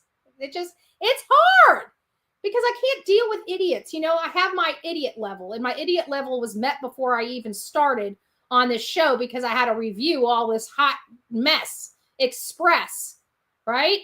Don't forget, we do have a cuss jar that Sonia set up to help curtail my cussing this morning. It's not helping, but if you'd like to donate, please please help out. Seth as well. So I'm not trying to sling mud at anybody. I know. So, but I did just want to get in, the opportunity there for the sake of the audience. So Tony, if you want to continue. Well, and what Seth has a problem with is his MO has been not to come out and sling mud. But we've been put in a situation where in order to address some of these outlandish rumors, we've got to dig into the real facts. And unfortunately, the real facts are not pretty. So, we didn't choose this. None of this helps find Sebastian. But if we're going to lay all the cards out on the table, then, sometimes you have a 2 and 7 offsuit and the hand's not very pretty. I will tell you this. Every time they try to put something on Seth, it always comes back to bite him. And it always comes back to bite them 10 times, 100 times, 1,000 times harder. So if this team of felons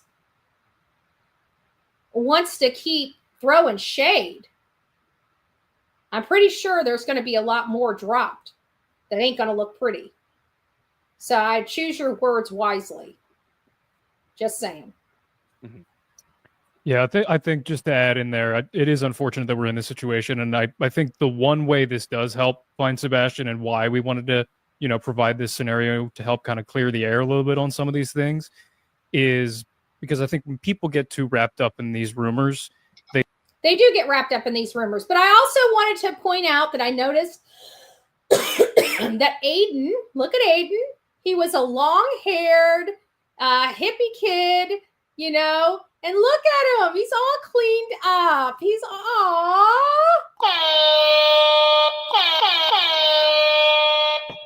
I just want to know how hard it was for him to cut the hair. You know how you love your hair. Everybody knows this, especially women, but more importantly, men with long hair.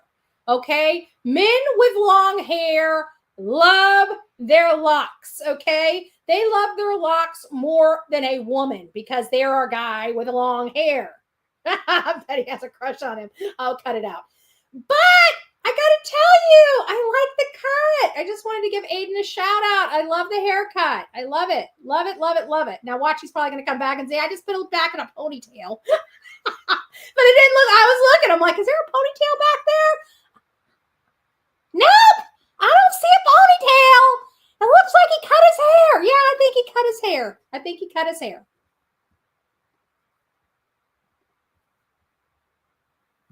they start to put their focus in the wrong place.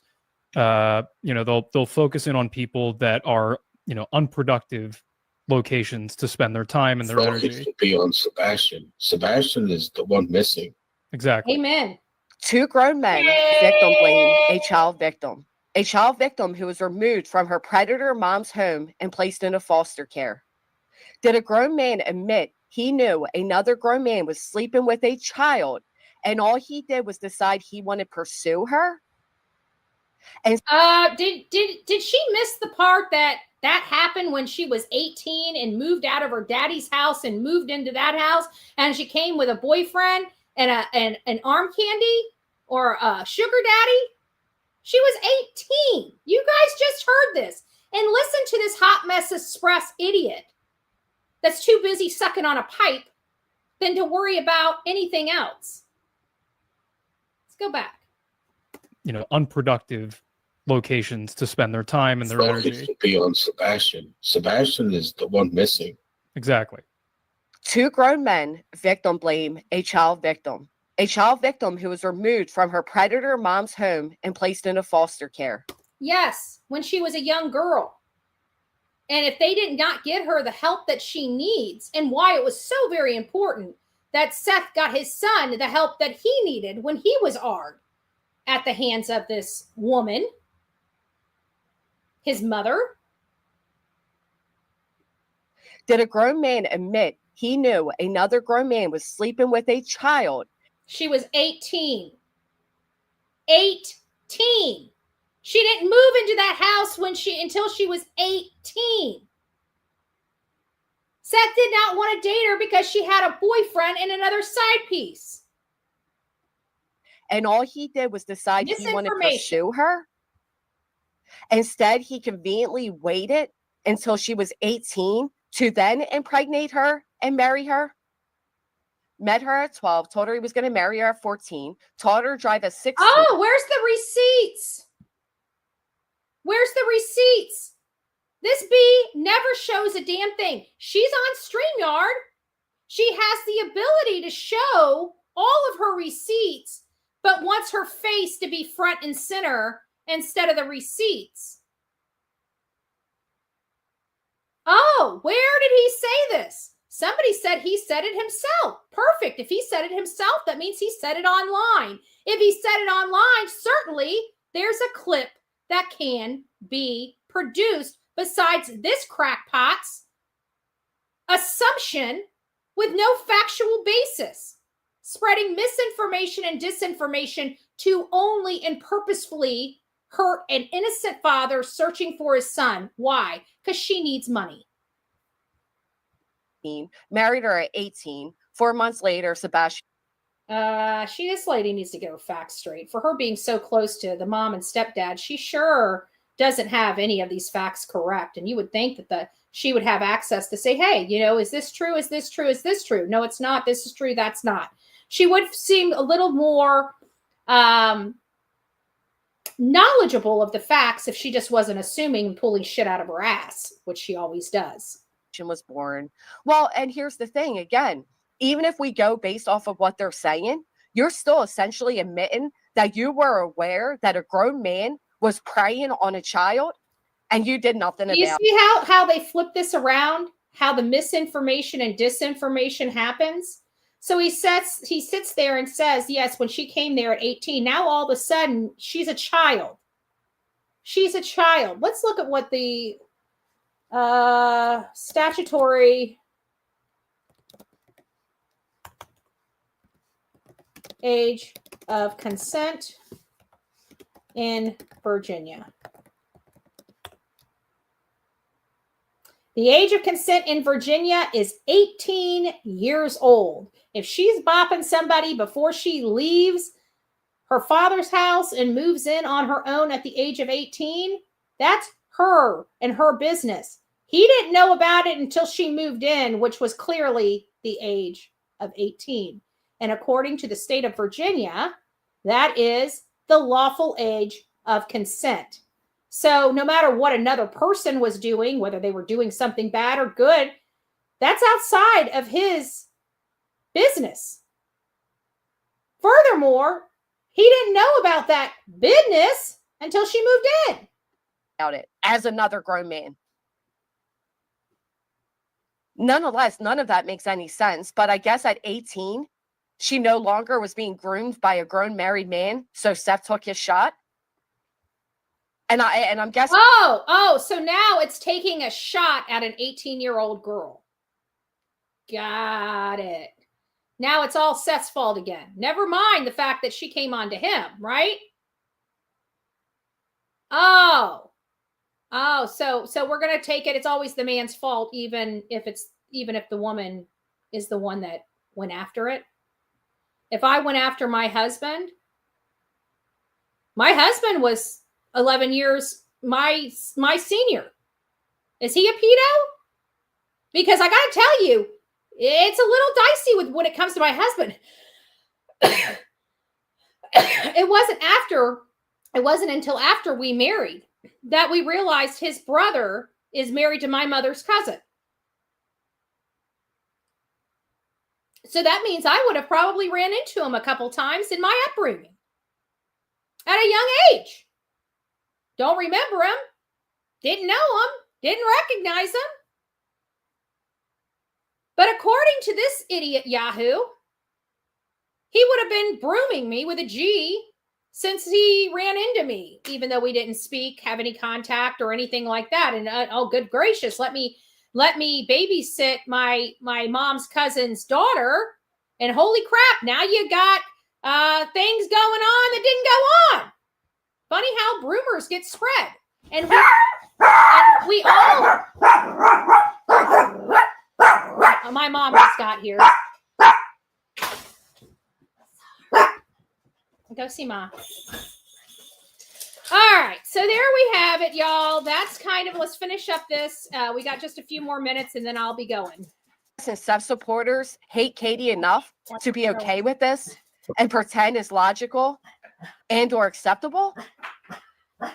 And if you are one of those people that agree with what Tony said and you find it to be okay, I hope you never talk about another case of a child who was SA'd.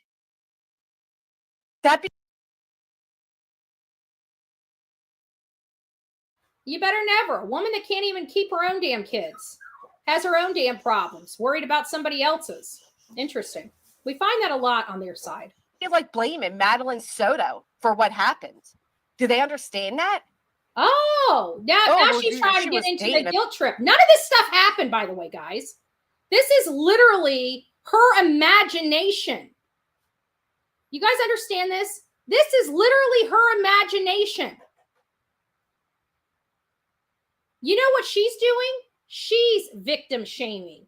She's victim blaming. She's doing that. Nobody else. Because she is blaming Seth that had nothing to do with her son, his son's disappearance. She's calling him a pedo, a man that's passed a polygraph test. Clearly he's not. And she's spreading around this vomit. When you clearly had the facts in front of you, she's the one. This is not Katie speaking, okay? This is a woman that has never met her, is not speaking with her, yet she thinks she has the authority to speak on this woman's behalf. She doesn't. A married man. Of course it ain't math in Artist Creek because they're full of shit and it took them a year to come up with this story. You guys feel what I'm saying? Like you're literally blaming a child and you're trying to make her fucking look bad? A child victim that you know was a victim of SA in her own fucking home? We can feel bad for that. We can feel bad for that. But allowing that to happen to her own son, no. Especially since she's a victim. Especially.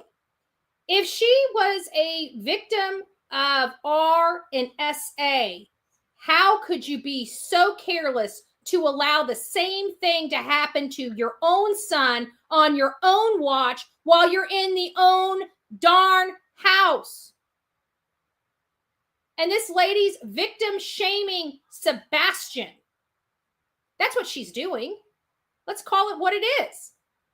She's trying to use a guilt trip to blame who? Somebody that had nothing to do. Katie's alive. Katie's here. She's still breathing. Where's her son? I don't care about this idiot's opinion of what she thinks may happen, but we know for a fact, based upon actual factual evidence, what she's saying is full of bull you know what. Let's keep going. And you're justifying it because you hate her? Because you've all dehumanized her to the point where you're okay with that? No, we're just not okay with her being a victim of this type of crime and allowing it to be perpetrated on her young son. And then not giving that son any type of counseling, the type of counseling he needed. We don't put pieces of shit like that on pedestals. That was a fucking child. Thank you, B10. The 19-year-old teacher her how to drive is a lie. He says 16 he taught her. We all got the clip of him saying that. Then it should be easy for you to find it produce sickening that four Why grown does men everybody say we all got the clip of him producing it? When I get a clip of something like that and I'm talking about it, what do you think you're going to be watching? You're going to be watching a clip of him saying that. Everybody seems to have a clip of this, but apparently it's a state secret because nobody else is allowed to see it. Doesn't anybody find that a little odd? Just asking. Asking. This late breaking news just in. Shut up. And that grooming allegations and acting like what Seth did wasn't wrong. Right. Plus, again, he was a man, a grown man that had consensual relationships with a grown woman, and they got married and had a child. Oh my flippin' God. That is the worst thing that could ever happen. Bullshit level, DEFCON 5. Again, the math don't math, but hey, Seth. Unbelievable. How does the math not math? This child's 15, going on 16. You subtract that. You add 9 months. It shows that this woman was at least 18 and a half when she got pregnant.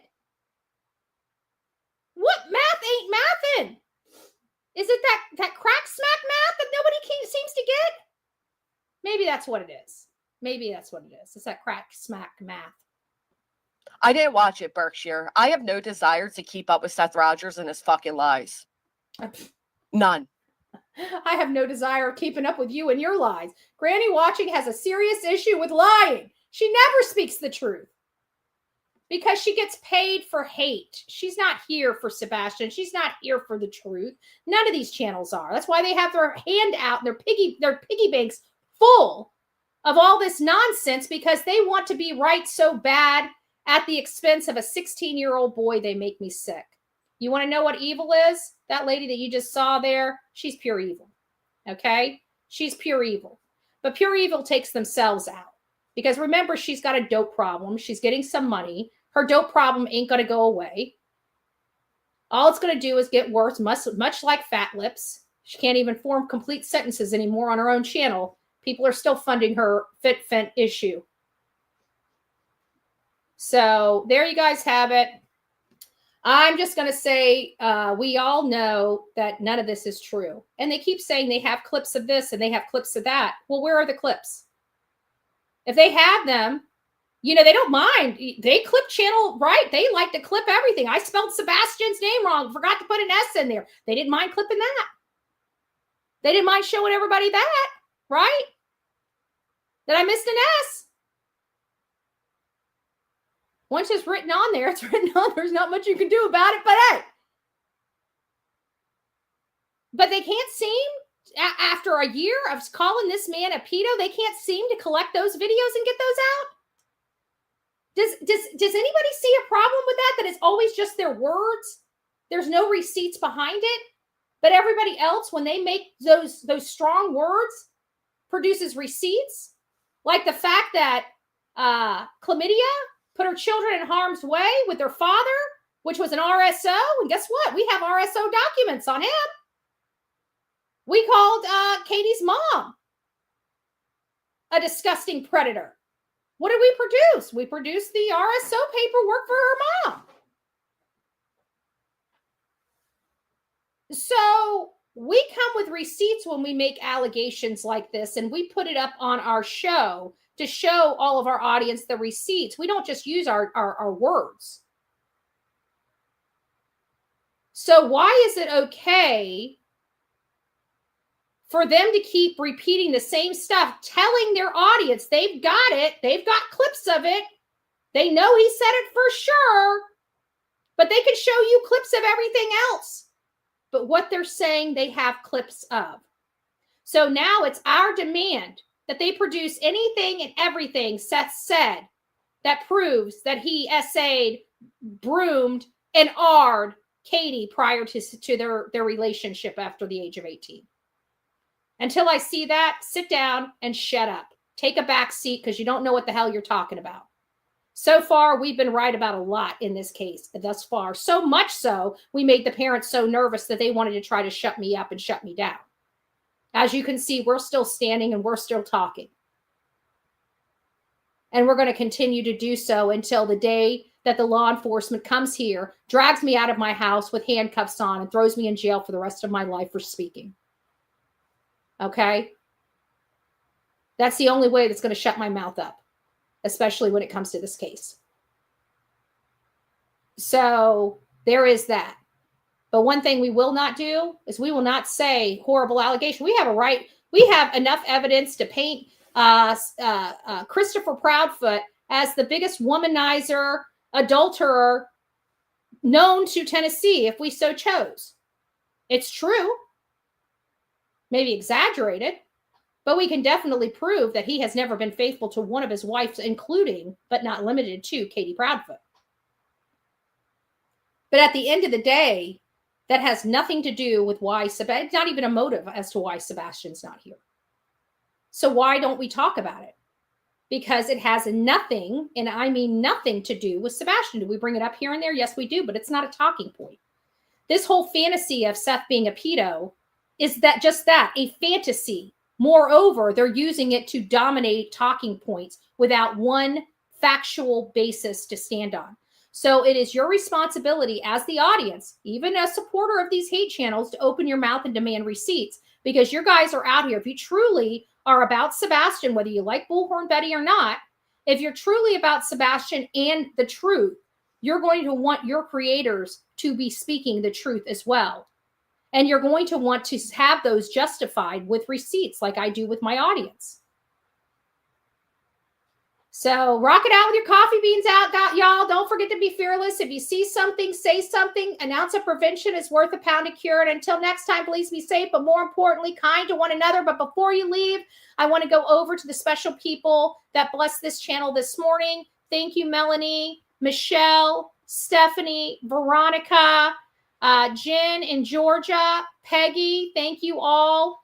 Barb, thank you. Deanna, Wheezy Girl, thank you so much. Be great. Grave Crime with Grace, thank you so much. Feisty Mama, thank you for your continued contributions. Thank you so much. Let me make sure I got all you because I saw you have a few of them. I thought they were all one. Seth must feel like he's back in high school. Yep. Whereas Katie, where's Katie doing interviews? We heard she did one with Fox 17. I have a funny feeling they're not going to release that until the 1-year anniversary or milestone of Sebastian Wayne Drake Rogers. Dark Side Channels just got busted. Ooh.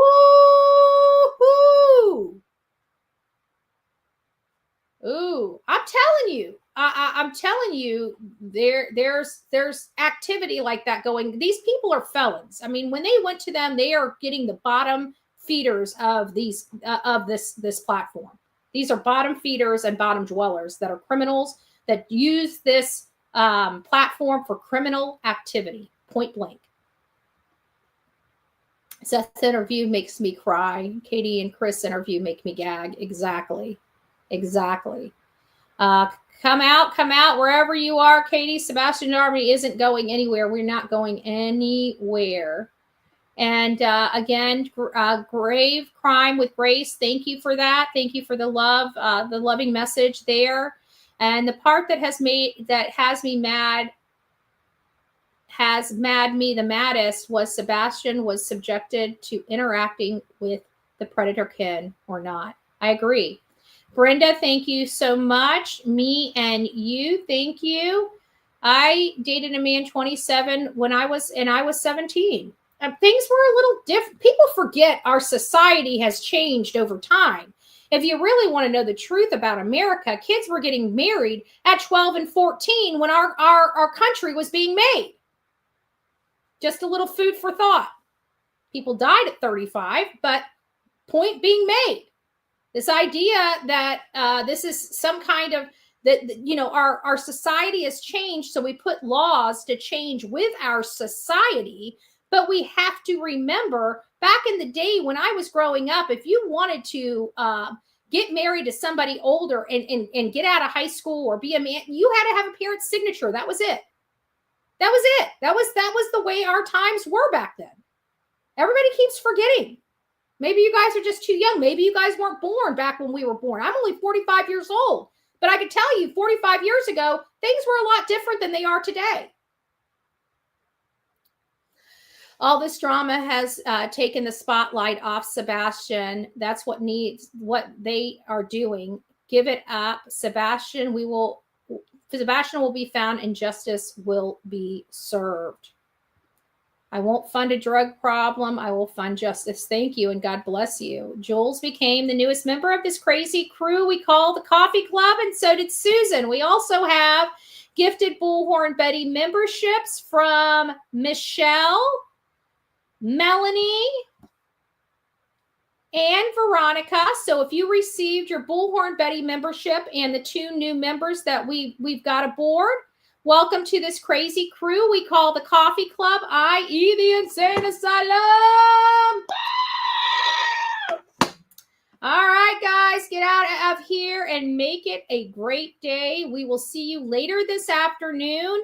I am not sure what I'm going to be discussing just yet, but it will be a little bit of this and a little bit of that. We might be talking about Chris and Katie's behavior since the beginning of this case. And don't forget, Friday night, 8 p.m., we have an all-exclusive interview with someone special that's going to glean some insight on the Sebastian Rogers case. You are not going to want to miss this interview. If you have not gone over to my channel, go over to my channel and make sure you hit the notify button. That's this Friday, 8 p.m. Be there or be square.